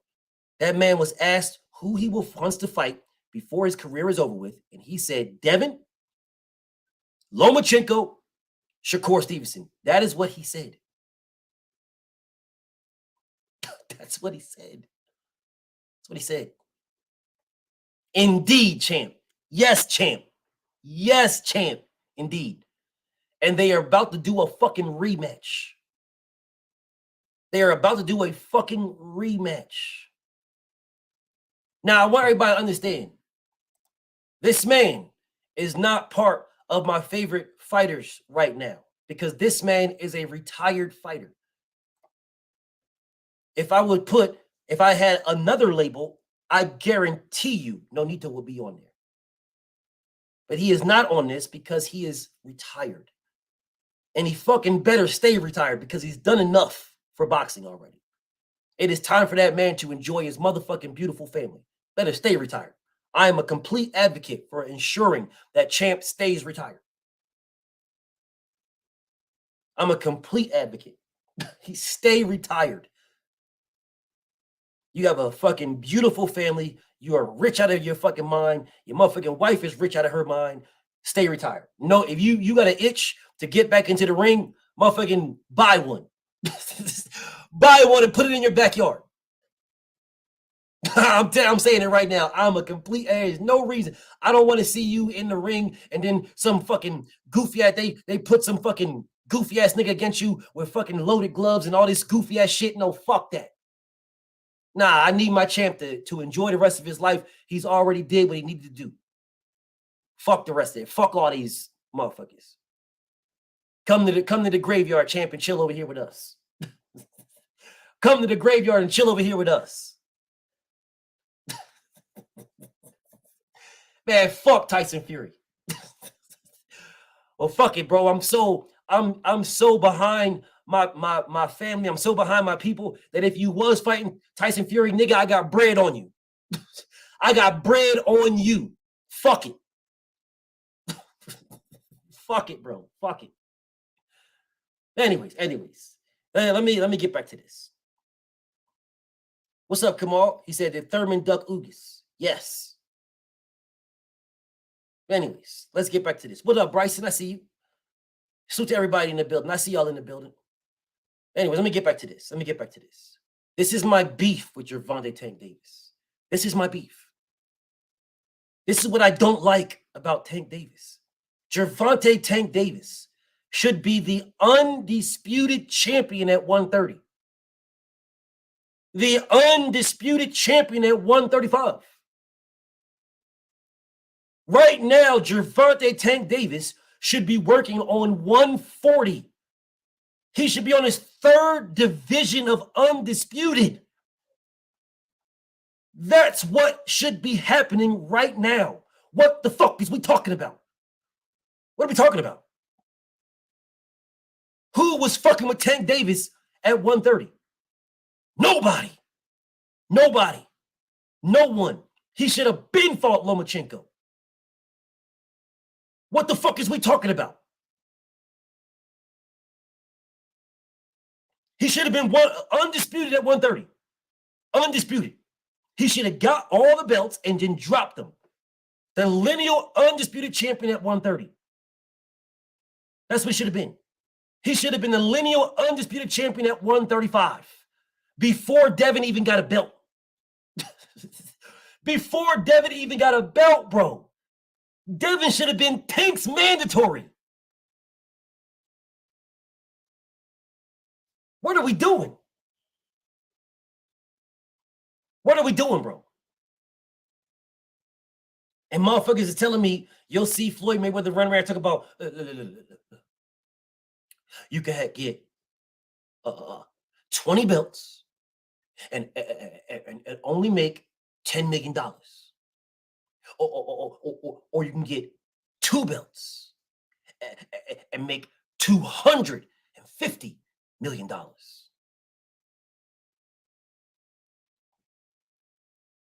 Really, Floyd? Really, Floyd? What up, Ricky? Really, Floyd? Really? Floyd Mayweather. Floyd Mayweather, Mr. I beat more champions than any fighter in boxing history. That is one of the man's claims to fame. One of his claims to fame is that he beat more champions than anybody in boxing history. He beat 23 world champions. That is one of the man's claims to fame. How are we going to sit here and act like the only way that you would have a fucking a champion that you can say you beat is because you vacated the fucking title? The only reason why Vicious Victor Ortiz or anybody else had a belt is because you vacated it. You vacated it. And then you fought them again. You fought for the same one. You vacated it. What's up, Kev? Where you been at, homie? Oh, okay. Well, I hope you good, Brody. Salute to my brother Kevin Watson, bro. I hope you good, homie. But yet, this man will tell you, he'll tell you in a heartbeat, his claim to fame is that he's beat more world champions than anybody. He'll stand in front of a table with all of his belts, like 27, 28 belts on there. He'll stand with them all on the table. And then he'll tell you, yes, Big Joe Townsend, suit to my nigga, then he'll tell you that belts don't matter. But yet he'll sit there and show you all the belts on the table. And then when I say this nigga's a fucking hypocrite and he's holding Tank back, you niggas, no, he ain't never held Tank back. He made Tank rich. He never did. I'm telling you, Gervonta Tank Davis should have been undisputed at 130. Undisputed. He should have been undisputed at 130. Undisputed. Matter of fact, if I'm saying this correctly, because I could be off, didn't Tank fight at 126? I could be wrong, but I could have swore he fought at 26. Whatever. It doesn't matter. It don't matter if he did or didn't. He damn sure could have been undisputed at 130. Damn sure could have been. Undisputed. You got one belt. You were Tank Davis, bro. You had Lomachenko right there. You had Loma right there. Right there. You literally had your Terrence Crawford, Errol Spence right there. You had it, bro. You had it. Tank Davis versus Lomachenko at 130 met all the criteria of a mega fight. Race was involved. You had the black guy versus the white guy.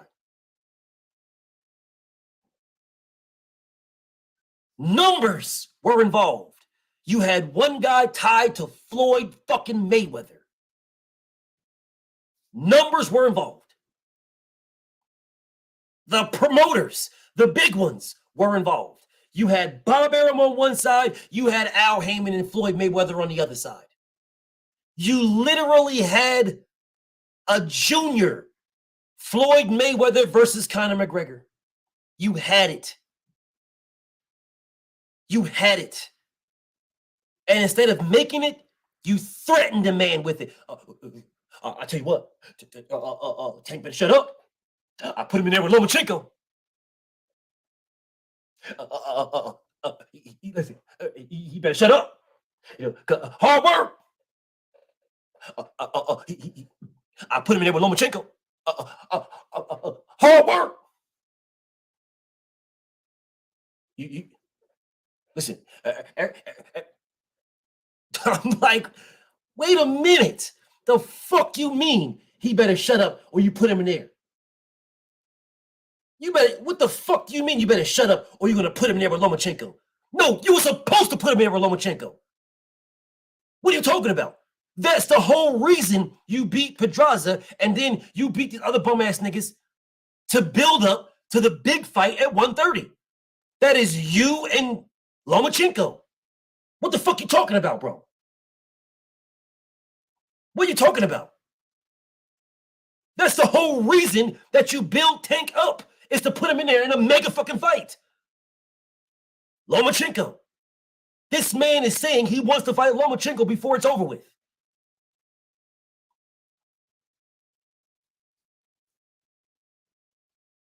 Again, I'm a Tank Davis fan, but I can point out his flaws, bro. I am happy. I've told you guys before, I'll tell you again. I'm happy that the man went the distance with Pitbull Cruz. Because before that, and if you don't believe me, go look at my post-fight reaction, and I will say exactly what I'm about to say right now. Before he went the distance with Pitbull Cruz, niggas was saying he can't fucking box. He can't box. He just, a one-trick pony, just knocked people out. That's it, he can't box. I'm like, yo, Tank can box. Yes, the fuck he can. He can box very fucking good. What the fuck you niggas talking about? Yeah, he can box. Man, Tank can't box. He all he did Tank do is he just knock the ball. Man, he be losing, BF. Tank be losing, man. He be losing the scorecards, and then just knock motherfucker out. He be losing, BF. Fight like this, he gonna be lose, BF. That's niggas telling me. That's why I was happy it went the distance. I was happy. Because it proved that that man can box. Proved he can box. Now motherfuckers don't say Tank can't box anymore because he went the distance. Now they say, man, in a rematch, watch, you gonna knock Pitbull Cruz out. Watch, you gonna knock him out. Why the fuck is there a rematch? For what reason? These are my problems with Tank Davis. You can't sit here and tell me, man, fuck Canelo Alvarez, man. Canelo ain't shit. Man, Canelo bouncing around, man. Canelo picking and choosing, man. Canelo ain't shit. Man, Canelo was supposed to fight Benavidez, man. Canelo should have fought Arthur Benavidez, man. Canelo ducked Charlos, man. This shit crazy, man. Canelo ducked Demetrius Andrade. Man, this shit crazy, man. You can't, that shit crazy. And then you say that, and then you come around and say, Tank can choose whoever he wants because Tank's the face of boxing. Man, Tank can pick anybody you want because listen, man, Tank, you get your biggest payday fighting Tank Davis.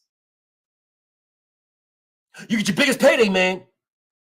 And then in the same breath, man, fuck Canelo, man. Canelo ain't shit. Man, Canelo's supposed to fight Benavidez, man. Why ain't Canelo fighting Benavidez, man? Canelo ain't shit. Man, Canelo's supposed to fight Arthur Benavidez. You go up there and you fight Bivol, man. That's crazy, man. Why you go to 168 to fight them white boys, bro? Why you ain't stay there with the niggas, bro? That shit crazy, man. This motherfucker, you left the niggas. Why you ain't fight the niggas at 54, 160? Why you ain't do this? You went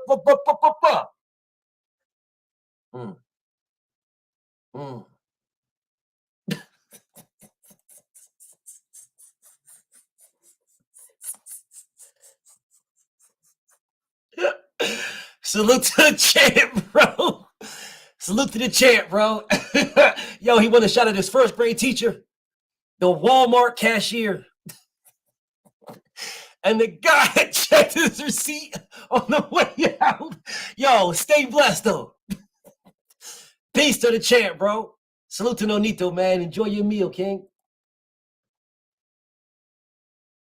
But see, I can tell you guys, that's what I hate. That's what I do not like about Gervonta Tank Davis. I can tell you this. I can tell you this. I do not like it. Last, but certainly not fucking least, Devin the Dream Haney, a fighter that I can pick up the phone and call. Let me tell you what I don't like about Devin. Tell you what I don't like. I do not fucking like that Devin has a hard time separating just fighting a nigga with the business of boxing. He has a hard time doing that, bro. I promise you he does. I fucking promise you, bro. That he has a hard time separating. Bro, let's just fucking fight then. He has a hard time separating that with business. He has a hard time. I'm not even gonna lie to y'all, bro. That motherfucker will give up some shit in a heartbeat to make a fucking fight. He will give up some shit, man. He will give up some shit, bro. And y'all motherfuckers, this is why I keep telling y'all motherfuckers, y'all keep talking about this 25%, 25%. You don't fucking know what that number equals. There is no way, bro. There is no fucking way, bro. There is no fucking way. No way. No way, bro. No fucking way. This man will, bro, Devin, I'm talking directly to you, champ. And I know you be watching me, and I know like sometimes you'll be in the gym so you don't catch it. I'm talking directly to you. Bro, you're at the top of the mountain. You have fought for the fruits of your labor. This is not a fucking Errol Spence, Terrence Crawford thing with you and anybody. It is not. Real shit is not, bro. Even Tank Davis, it's not. It's not. But I understand that you just want to fight niggas. I get it. I get it. But you are at the top of the mountain. This nigga fights like he's still at the bottom, bro. He fights like he's out this motherfucker. He's doing shit like, bro, like you're scratching and clawing to get to the top. You're at the top of the fucking mountain. You are at the top, my dude. Yeah, you're giving shit up. You're going at these niggas, and you, as if you're at the bottom. Fuck these niggas, man. If they want to fight you, then they will do something to fight you. That's the whole reason that you fought to the top of the mountain. That's the whole reason. To sit there on top of the throne and wait for a nigga to challenge you for it. All right, you want it? Cool, don't talk about it. Do something. In order to get to the top of the mountain, you got to climb. Niggas at the bottom of the mountain talking about give me 25%.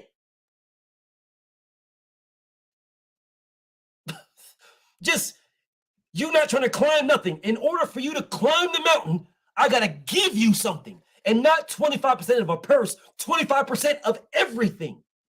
You are not Terrence Crawford, my niggas. You are not. You niggas' names are Shakur Stevenson, Frank Martin, Pitbull Cruz, Lomachenko, George Kambosos.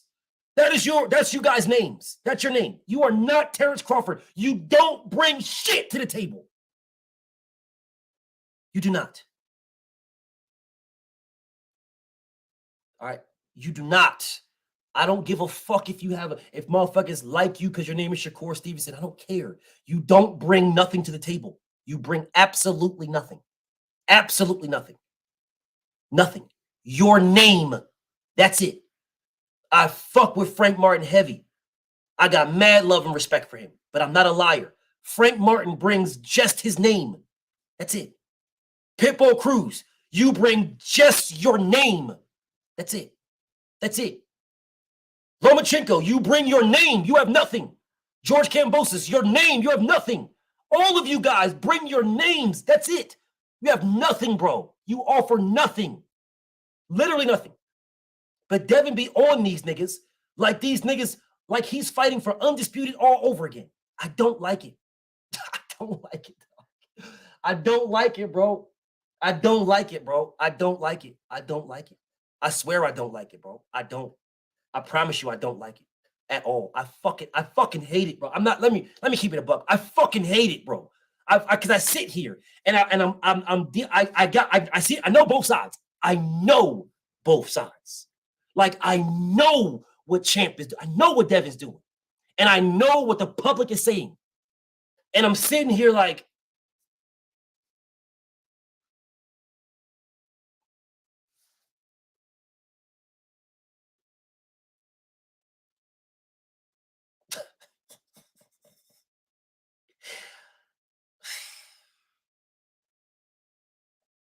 knowledge is power, bro. Knowledge is power. But this power that I have inside is just fucking, it's excruciating at times because it's like, Dev, do you realize you just fought Lomachenko? You just fought Lomachenko. You're trying to fight Shakur, and that shit fell through. And now you're fighting the number one guy at 140.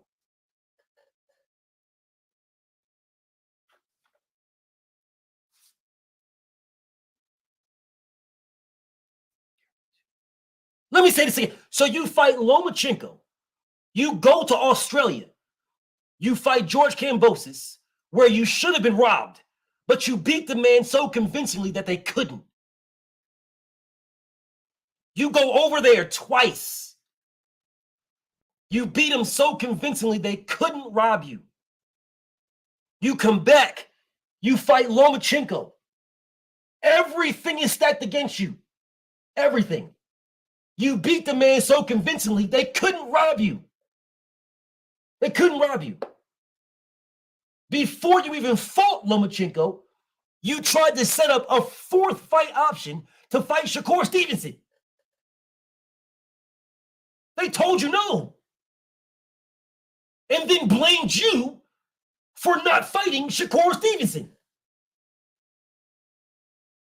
They refused to allow you to fight Shakur Stevenson. They told you Lomachenko is good. We can make that fight, but we're not making Shakur. And then blamed you for them not making it. And on top of them blaming you, you turned around and gave this nigga 25% of everything.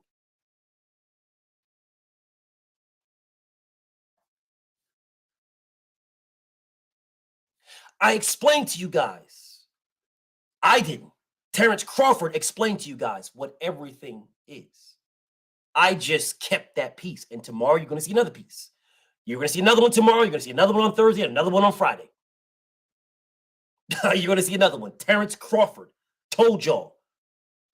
Bob Arum told y'all. You don't do percentages. That only happens, it's only started to happen recently. You don't do those. You do a guarantee. You get a guarantee. That's it. Because I can go to the networks as the promoter and say, how much will you give me for this fight? The networks will say, we'll give you $10 million. I, as the promoter, go back to you and say, I got $5 million for this fight. Here is 3 for you because you're the A side. And here's 1.5 for you because I got to get my cut. So out of $10 million, my cut is $5.5 million. That's my cut. That's why I am worth $300 million. And I've never gotten a ring to fight anybody. That's why Bob Arum says, well, you know, we only do guarantees. Yeah, because then you put a fight on pay-per-view. You give this motherfucker $3 million and you give this guy 1.5. You put the fight on pay-per-view. The pay-per-view does $50 fucking million. You pay the networks back. They recoup their money because, you know, they're going to give you 10 million and then they're going to recoup 15. And then you take all the rest of that 52 million fucking dollars. And then you give the fighter, if it's on pay-per-view, you give them 8%.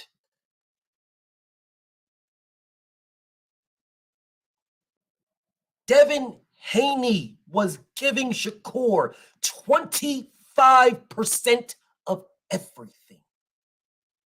Everything. 25% of everything. Whatever the networks were offering, Devin Haney Promotions was in that room. He was getting 25% of that. And he turned it down.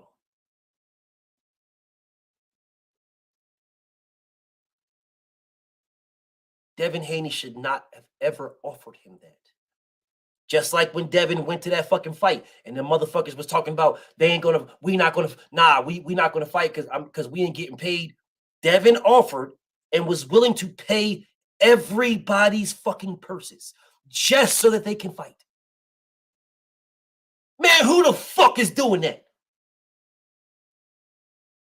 These niggas is running around here flashing jewels and shit and chains and grills and all kind of goofy ass shit. They're not in this motherfucker out here actually paying a whole fucking fight card just to make sure niggas can fight. Niggas can eat. I'm paying for your whole fight card. All of you niggas. Just so that you guys can fight. Don't worry about it. I'm paying it out of my pocket. I'll pay y'all niggas right now. Who's doing this? Nobody. Nobody's doing this. Nobody, bro. Nobody's doing this at all. This is where I blame Dev. This is what I blame. I don't like this shit. I don't like it. Bro, I've been telling this man and telling this man and telling this man. Shakur Stevenson is not your friend. And I'm going to say it again. I hope he's watching me. He watches me from time to time. I hope he's watching me. Shakur Stevenson is not your friend at all. That dude does not fuck with you. And he never did. He never did. He never fucked with you. Never fucked with you. Never. I saw that punk ass video again. I already knew about this. But you guys understand something, that for him to have that in the cut recorded from like 5-6 years ago. Well, however, for him to have that in the cut recorded, do you understand that he was hating on that man all that time? Why would you record that? Why would you hold that up? Because Trail Bill said that you a good ass fighter and I'm gonna bring you out here, you know what I'm saying, to a place and show you some shit that you ain't never seen in your motherfucking life. You have never seen niggas live like this, niggas eat like this, niggas fight. You've never seen this. I'm gonna bring you out here and pay you money because I believe you're that. I'm going to bring you out here and do this for you. I think you're a bad boy. I'm appreciative that you're a bad boy. Bro, you in here giving Devin the work. I appreciate it. Thank you. I'm going to pay you for it. I'm going to show you how much of a good ass motherfucker you are. And you record this shit just to come back and throw it in his face years later. Nigga, you's a bitch. You've been hating on this man for a long time. It's always been there. You've been hating on this man for a long time. While disguising it with I'm your friend. You know, well, when he move up, I move up, and we all going to move. It's always been that way. And down the road, we're going to meet at, maybe we're going to meet at 140, 147. Bro, you always hated that man. You always despised him. Always. I would never do that to somebody that I say I cool with. Never. It would never happen. I would never do that. Never. And I'm not going to say no names. My nigga, that's my nigga. That's my nigga from Jersey, from Newark. That's my nigga. I fuck with him heavy. I would never do him like that. It would never happen in a million years. Never. Never. It would never happen. First off, I'm not recording my nigga, bro. I'm not recording my nigga, bro. I'm not recording my nigga, bro. That's some fucking old Fed time shit. That's some fucking snitching ass, hoe ass nigga shit. I'm not recording my nigga.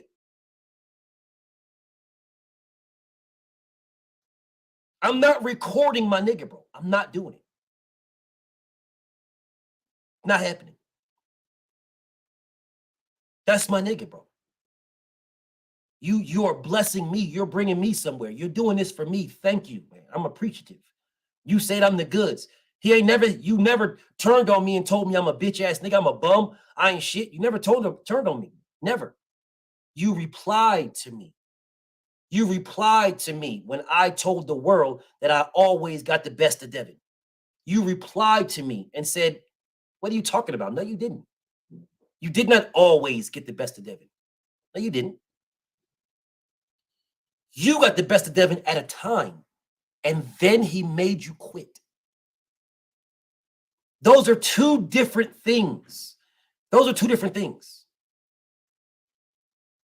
The man... Dev, if you're listening to me, that man was never your friend. Never. He was never your friend. He was always jealous of you. I blame Bill Haney. I blame Bill. I blame that man for bringing that goofy ass nigga and showing him a better life. I blame that man for bringing that nigga out there and even putting him in the ring with Devin. That's why these niggas run around here talking about Devin got a silver spoon in his mouth. He had a silver spoon, a silver spoon, a silver spoon, a silver spoon. You wouldn't know what the spoon looked like, nigga, if Bill didn't show it to you.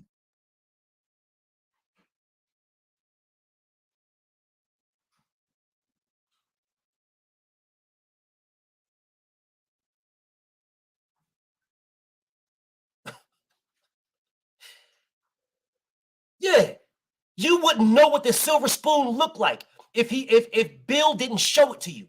If that father that was taking care of his child and put his child in the best position for success didn't show you what that looked like, you wouldn't even fucking know.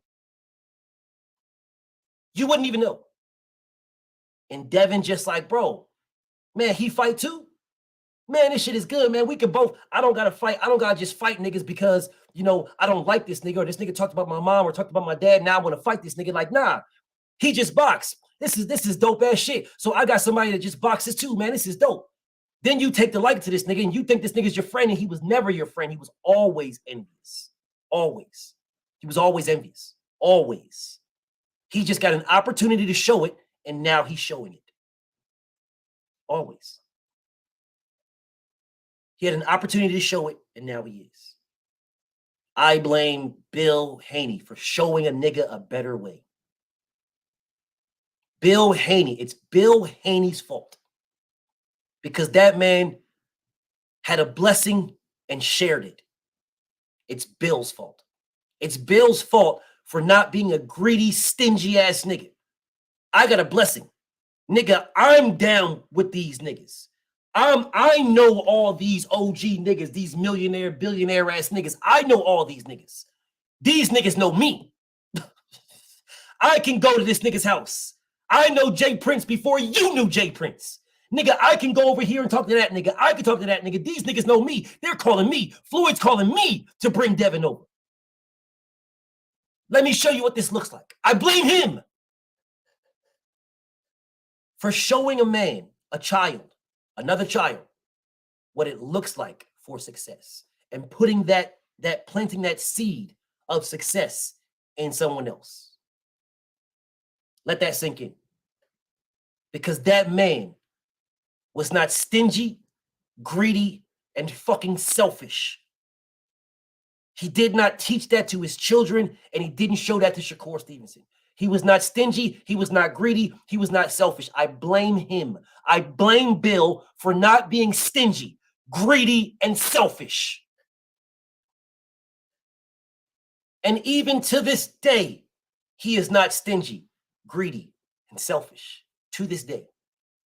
But niggas will shit on that man. They will disrespect that man in a heartbeat. It is big news to show a video of Bill saying that Shakur Stevenson can fight his ass off.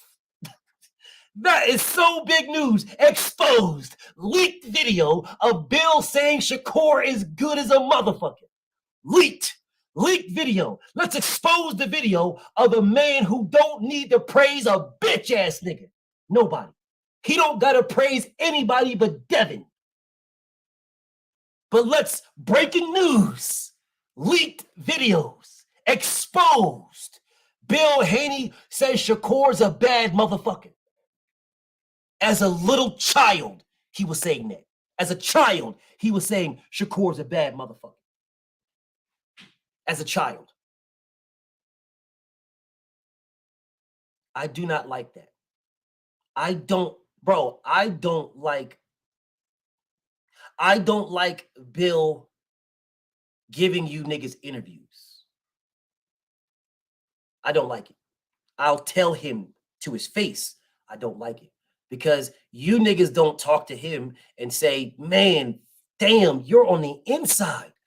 We're always fucking talking about the business of boxing, and you don't know BF, and you don't know the business of boxing, BF, and you don't know BF, you don't know. Bill is on the inside. He's been there for decades.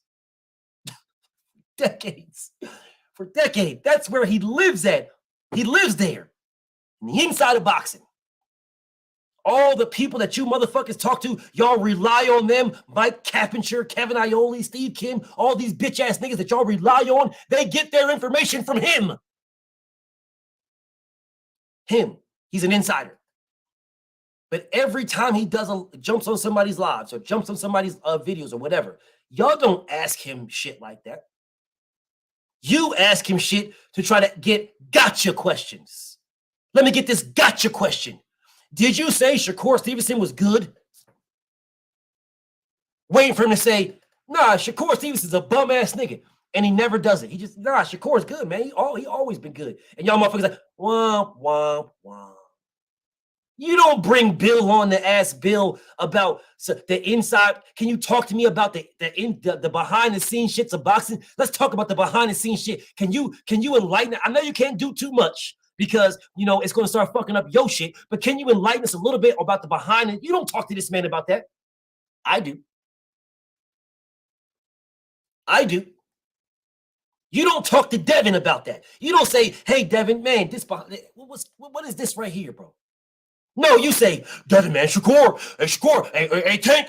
Tank said, Shakur said, you motherfuckers don't give a fuck about him. You don't give a fuck about him at all. You don't care. That's another thing I don't like about Dev. At all. I fucking hate it. I hate seeing Dev on these fucking goofy ass niggas pages that don't even fuck with him. I hate it, bro. I fucking hate it. I fucking hate it. I hate it. I hate it, bro. I hate it. I hate it. I hate it with a passion. I hate it with a fucking passion. I don't control none of these niggas, but I hate it with a fucking passion. Watching these niggas go on other niggas' pages that down and disrespect and shit on them, but they'll go there anyway. Either they don't know, someone didn't tell them, whatever the case, but they go there anyway. I fucking hate it. I hate it, bro. I hate it. I have no problem with telling you guys I fucking hate it. I hate it. I think it's fucking horrible. It's bad. I fucking fucking hate it, dog. I fucking hate it. I swear to God, I do, bro. That's why I say my favorites are not perfect. My favorite fighters are not perfect at all. I have no problem pointing out their imperfections. I got no problem. No problem whatsoever. None. I can tell y'all right now, I am biased towards everybody on this screen. I have no problem telling you that. None. No problem whatsoever. None. And I can point out their flaws. Can point them out. Notice I didn't talk about the flaw inside of the boxing ring. Notice I didn't talk about that at all. Notice I didn't bring up, not one time did I talk about anybody's flaws, because I do not care about that, because that's not what I don't like. Everybody on this screen, I absolutely love everything they do inside the ring. I fucking love it. I have no beefs, no issues, no problems, no qualms, nothing. I fucking love it. Deontay Wilder and Devin Haney are polar fucking opposites. And you fucking hate Deontay Wilder because, oh, Wilder can't box, man. Wilder can't box. He can't box for shit. Wilder only gets knockouts, BF. He only gets knockouts. And then Devin is the epitome of the sweet science. You hate that man. Oh, Devin's pillow-fisted, man. He's pillow-fisted. Devin can't get knockouts. He don't get no knockouts. He's pillow-fisted, man. It's crazy. Why Devin getting knockouts? Devin's kind of pillow-fisted, man. He ain't no knockouts. Cool. No problem. No problem. Errol Spence and Jerron Boots Ennis are polar fucking opposites. Polar opposites. One of them is technically sound as a motherfucker. The other one is fucking all flash. Don't get it twisted. Boots is technically sound. He's technically sound as a motherfucker, but he's flashy as fuck. It's all flash. Total opposites. Total opposites. Total fucking opposite. But you'll hate on Errol Spence. Oh man, Errol Spence is basic. Errol Spence. Then you'll hate on Boots. Oh, Boots could get no Karen out there. Karen. Oh, Karen ain't you? Karen. And then you have Gervonta Tank Davis, who literally can do everything. Box, punch, do it all. You can do it all, bro. Do it all. Do it all. But you hate on Tank and then praise Canelo.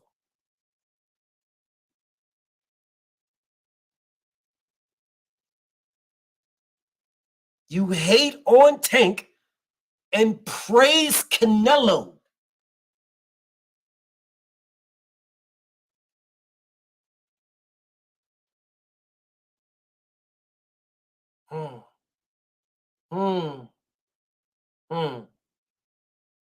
BFTB just spent 2 hours telling you guys what I don't fucking like about my favorite fighters. I don't fucking like it. And I spent 2 hours telling you what I don't like.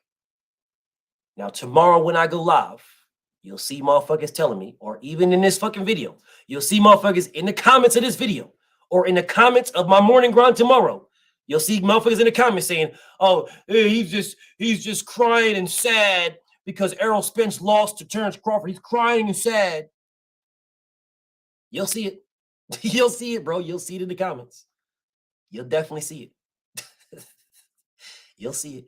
Every Devin Haney video that happens, you'll see niggas saying, Devin Haney should just give. Devin Haney should just give Shakur more. Just give him more. Just give. He should just give. And then I'll say, well, why didn't Shakur give? And people will say to me, oh, come on, man. You just hate Shakur, man. You just hate Shakur. You just hate that man, bro. It's different. Ever since he called out Devin, man, you just hate that man. Ever since he called him out, they won't answer the question because my question had nothing to do with hate. You tell me that Devin should just give, when if you knew what I knew,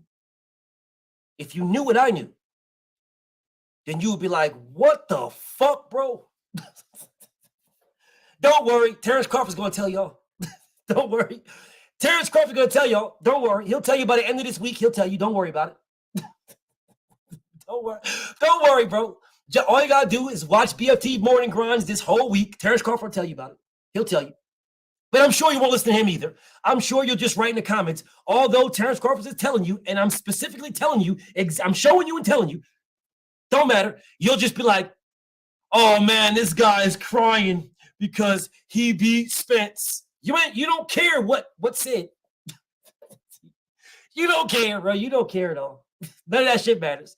Only thing that matters to you is that an unapologetic black man lost. So you're fine with that. There's a victory for you. FYI. FYI. The people on this screen are that. The people on this screen are also unapologetic black men. FYI. FYI. FYI. FYI. It's all good. It's all good. It's all good. It's all good. All good. These motherfuckers will run around here and tell you in a fucking heartbeat. Errol Spence got to fight Boots. Errol got to fight Boots. Errol ducking Boots. Errol got to fight Boots. Got to fight Boots. Errol ducking Boots. And now Boots is Terrence Crawford's mandatory, and the same niggas are telling me that it's okay for Terrence Crawford to go somewhere else.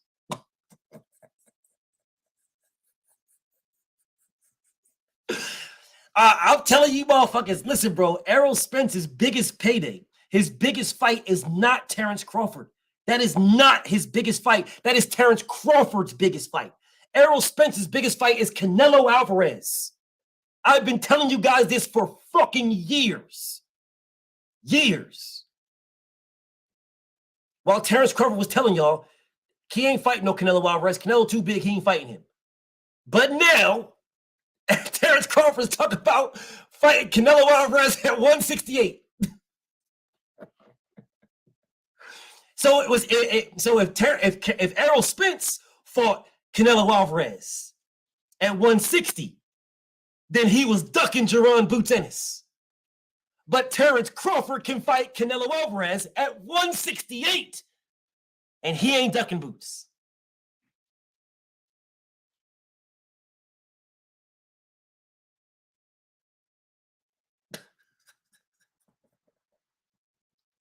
I can't make this shit up if I tried. I couldn't make it up if I tried. I wouldn't be, I couldn't even sit here and fathom this. These are not things that would come to my mind at all. At all. It would never have came to my mind that Canelo Alvarez and Terrence Crawford at 168. But Terrence Crawford was telling me just last year that Canelo Alvarez is too big.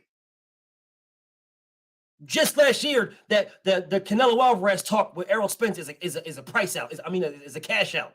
That's a cash out. Yeah, you can cash out. Okay, you cash out. You ain't be no. That's too big. He too big. But now you can fight him at 168.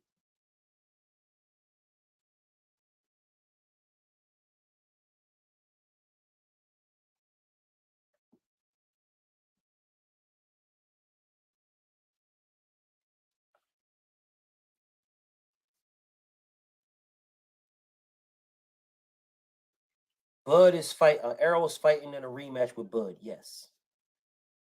That has nothing to do, absolutely nothing to do with what I said.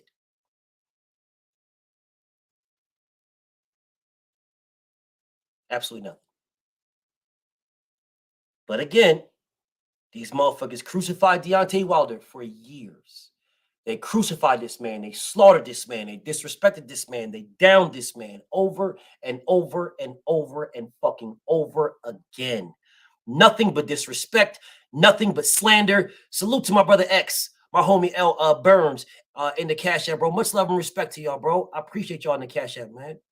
I definitely do, bro. I definitely appreciate y'all. I always feel blessed, that you guys feel enough. You know what I'm saying? Y'all respect me enough that you take out of your pocket to give to me. That means something to me. My family, E White, always show me love. My brother Incel always show me love, bro. I appreciate you, X. I do, bro. I do. I swear I do. because that means something. It means something to me. Because no, bro, you go in the store, you got options. You going in the store to get something, right? You're going there to get something. There's something there. I need this, so I'm going to get it. Giving to me, you're giving when you don't need anything. That's huge. That's big. And I appreciate you guys, man. That's super. You don't know how much that means to me, bro. Seriously, bro. That means a lot to me. It definitely means a lot. So I appreciate it. But back to this. Mr. M. Price says no one's turning down Canelo Alvarez. Terrence Crawford turned down Canelo Alvarez last year. What are you talking about? They asked Terrence Crawford last year, the year before that. They asked him, would he ever fight Canelo Alvarez? And he said, no, Canelo's too big. He got no intentions of going up there. That's what he said.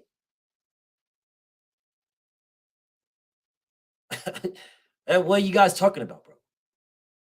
Terrence Crawford said that. That's not my words. Those are his words. Those are not my words. Terrence Bud Crawford said he has no intentions of fighting Canelo Alvarez at no fucking 160. He ain't going no 160. Those are his words. I'm not going to no 160. That fight probably never happened because I'm not going to 160.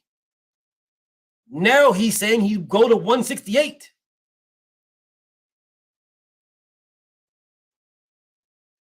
That you guys do understand that's the reason why we never really talked about Terrence Crawford versus Canelo Alvarez.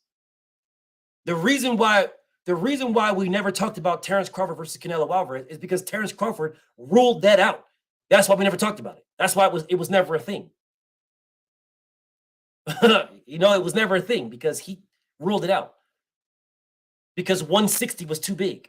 But now he's saying he'll go above 160 to 168 when he has not moved to even 154 yet.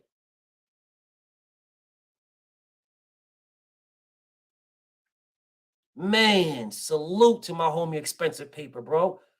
Coming through heavy in the Cash App, bro. Damn, I appreciate you, King. Definitely wild, bro. Bro, y'all, I be blessed, bro. Seriously, bro. Bro, $1 is a blessing to me, but when you drop heavy like that, shit, man, I am appreciative. I'm super appreciative, bro. I'm appreciative. Thank you so much, Expensive Paper, man. Thank you so much. But let me get to this last part before I wrap this up. They shitted on Deontay Wilder for years. They downed this man. They disrespected this man. They said what he's worth. He ain't worth this. He ain't worth that. All this man is his highest payday. He should take $2 million. That's his high. That's all he should get. He ain't worth this. He ain't worth this. His skinny legs and he ain't this and blah, blah, blah. It's commercial value and he ain't nobody. He ain't fought. He ain't did. He ain't nothing. All he can do is he's got a punch. He ain't nothing. He can't. He all these things. Joshua this, Joshua that, Joshua this, Joshua that. Everybody this and everybody that. He won't fight Ortiz. He won't fight this guy. He won't fight Dillian White. Over and over and over and over and over again. All these things. And now all of a sudden, Anthony Joshua can't beat Deontay Wilder out of nowhere. The brothers UK salute to you, King. Out of nowhere, he can't beat him. Out of nowhere now, people are shitting on Joshua. Out of nowhere. Out of nowhere. What's up, Coach? BFTB did a morning grind video last week about D-Ball Dillian popping dirty for a third time and still nobody's talking about it. Nobody. Nobody cares. No one cares. No one. But when D-Ball Dillian was in line to fight Deontay, you're ducking Dillian. Why? BF. According to our Bucksrec, Dillian Y is number one. Number one, baby.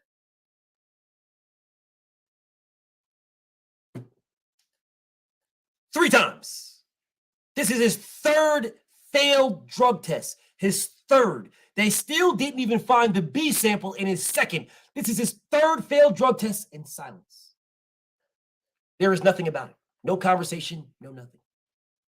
But as long as he was in line to shit on Deontay Wilder, as long as he was in line to disrespect Deontay Wilder, as long as he was in line to use as a guard dog against Anthony Joshua for Deontay Wilder, as long as he was in line, it was A-okay.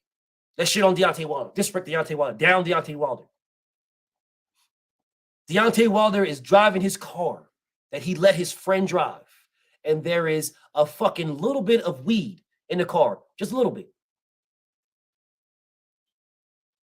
He gets pulled over. The cop sees a little bit of weed in there. All of a sudden, Deontay Wilder's a drug cheat.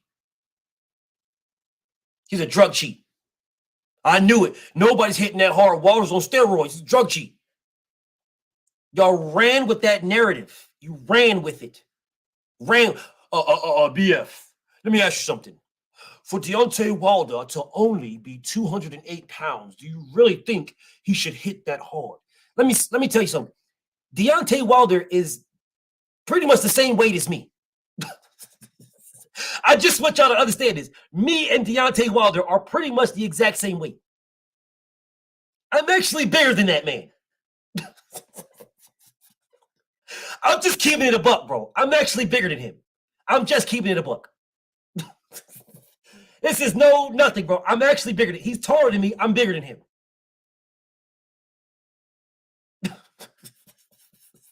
I may look like in this chair when I'm sitting here. I'm actually bigger than Deontay.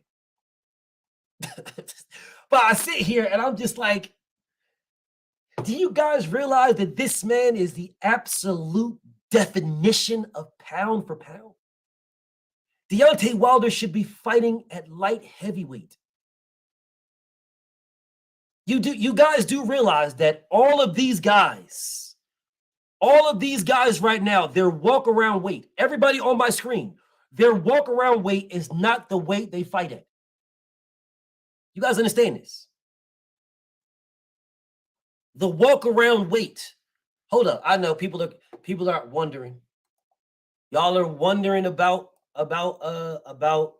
Deontay Wilder and myself, like the size of our size difference or whatever the case may be. BF will show you.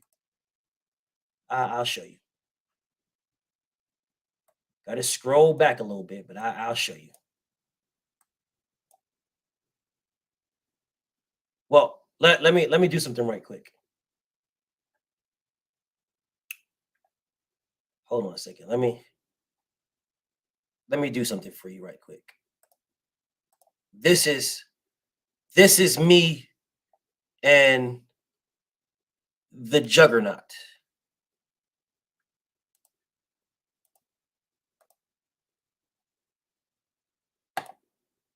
That is me and the Juggernaut.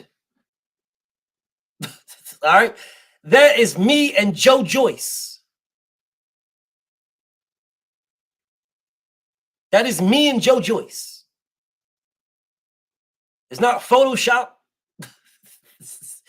There ain't no Photoshop in there. There ain't no nothing. That is me and Joe Joyce.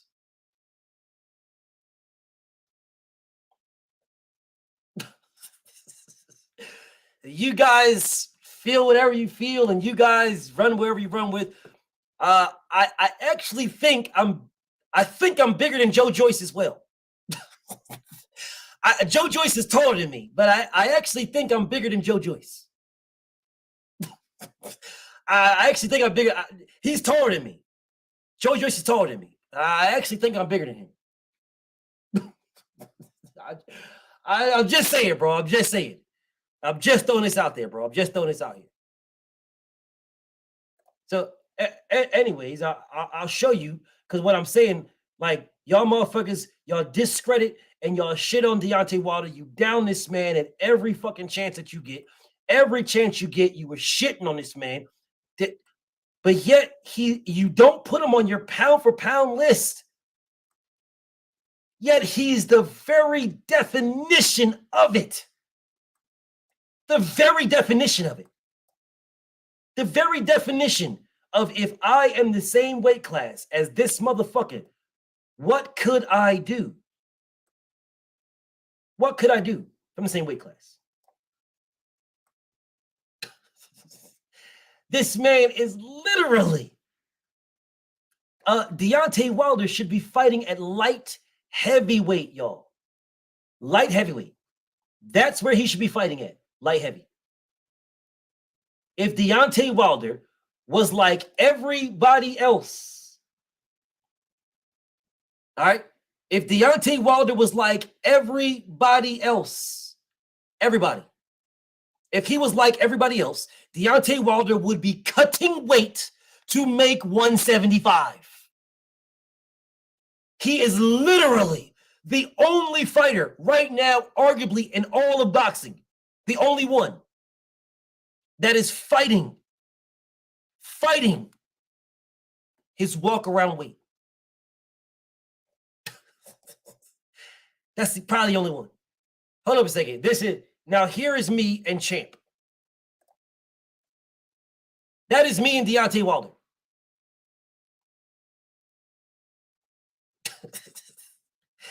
That is me and Deontay Wilder, bro. That is me and Deontay Wilder. It's me and Deontay Wilder. Al Beasy says, that explains why you're always mad. It's the roid rage. Nah, Al Beasy, it's not the roid rage. It's the fact that your wife be sucking my dick too hard. Bitch be having me jumping.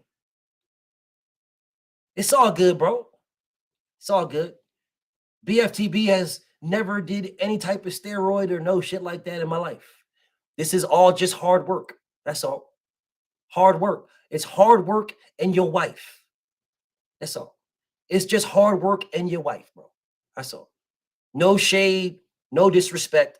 You know what I'm saying? And I say this with full respect, bro. No disrespect. No disrespect, Al Beasy. No disrespect. This is just hard work and me getting my dick sucked by your wife. Humbly and respectfully. All respect. Respectfully. Respectfully, it is me getting my dick sucked balls deep by your wife. Respectfully. All respect. I mean, I say this with no disrespect, all right? And I say this humbly.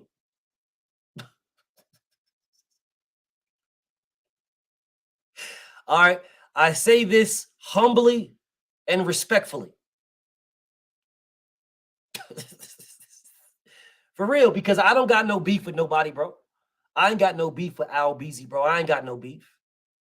You know what I'm saying? Bro, you're doing me a favor allowing your wife to come suck my dick.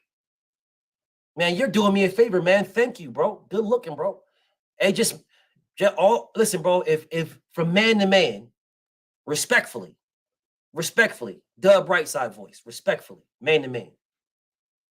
Just make sure when she comes home, just give her a hug, and that's it. Just a hug, humbly and respectfully. Just give her a hug.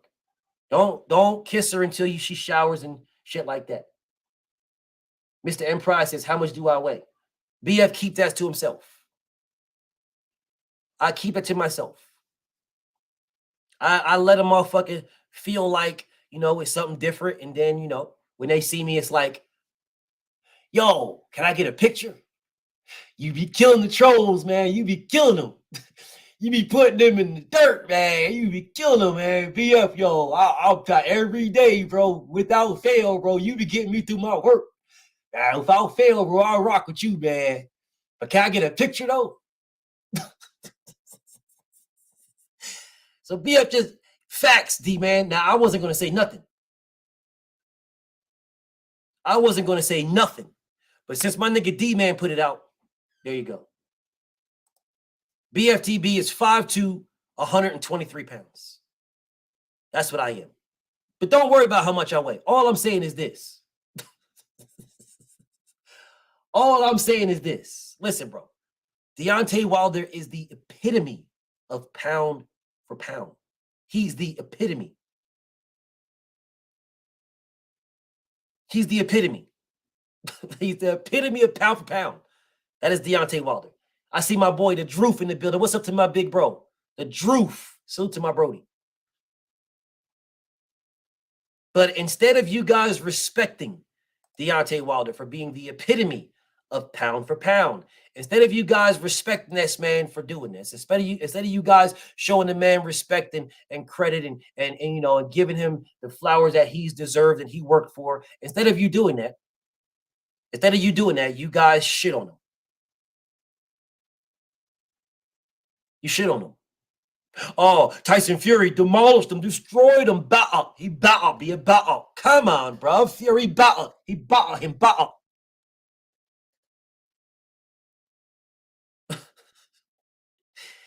Then y'all call Errol Spence a weight bully. Errol Spence brought little Mikey up from 135 to 147, BF. He brought little Mikey up. Little Mike is a 135 pounder. 135 pounder to 147, BF. Now, I may not be the most mathematically gifted individual in the world. But if I take 147 and minus 135, so let's minus 100. That's 47 and 35. All right, so let's minus the 30. Now minus 30 from that. So that leaves 5 and that leaves 17. Well, minus the 5 and then minus the 5. So if you minus 5 from 17, that's 12 pounds. Now, again, I'm not the most mathematically sound and gifted individual in the world, but 135 to 147 is 12 pounds. When Deontay Wilder fought Tyson Fury was damn near 300 pounds. Deontay Wilder was 209.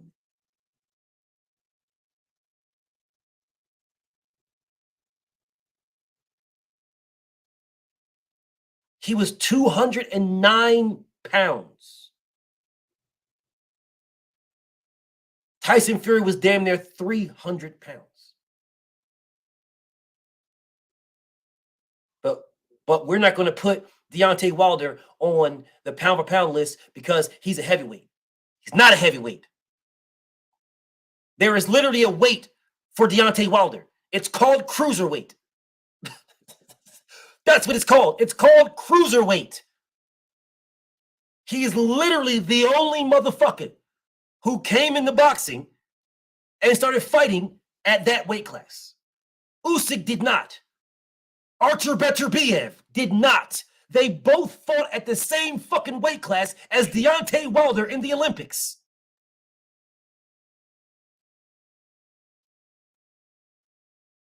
That's different though, right? That's different though, right? Now Usyk, he the man, because Usyk came in and dropped down in weight to become undisputed and then moved back up into a weight class that he was fighting in the fucking... All right, that's what's up. That's what's up. That's what's up. So if Deontay Wilder fought at cruiserweight, he'd be 95-0 with 95 knockouts. If Deontay Wilder did what everybody else did in the sport of boxing and cut weight, his walk-around weight is not his fighting weight. He cuts weight to make light heavyweight. So cut weight to make 175 and then blow up on fight night. He'd be 95-0 with 95 knockouts. I guarantee you he would have slept Andre Ward.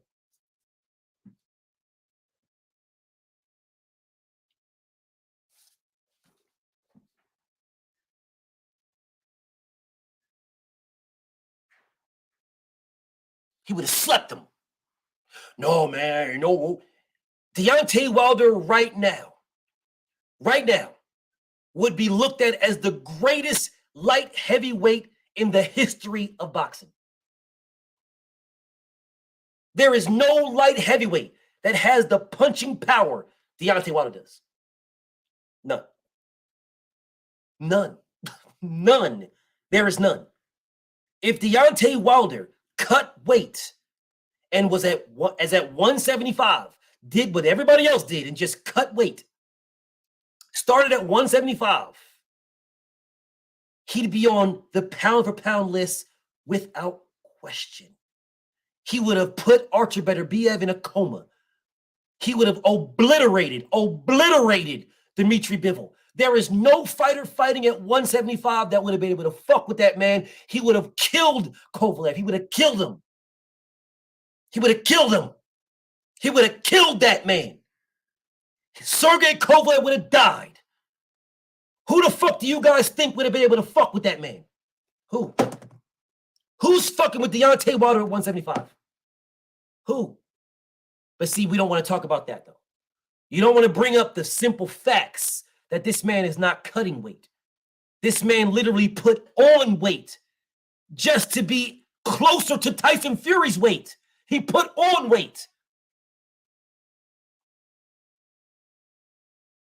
If Darnell Boone damn near killed Andre Ward, Deontay Wilder would have put that man to sleep. If Sergey Kovalev dropped Andre Ward, Deontay Wilder would have put that man to sleep. He would have put him to sleep. There is no fighter at 175 that would have been able to fuck with Deontay Wilder at all.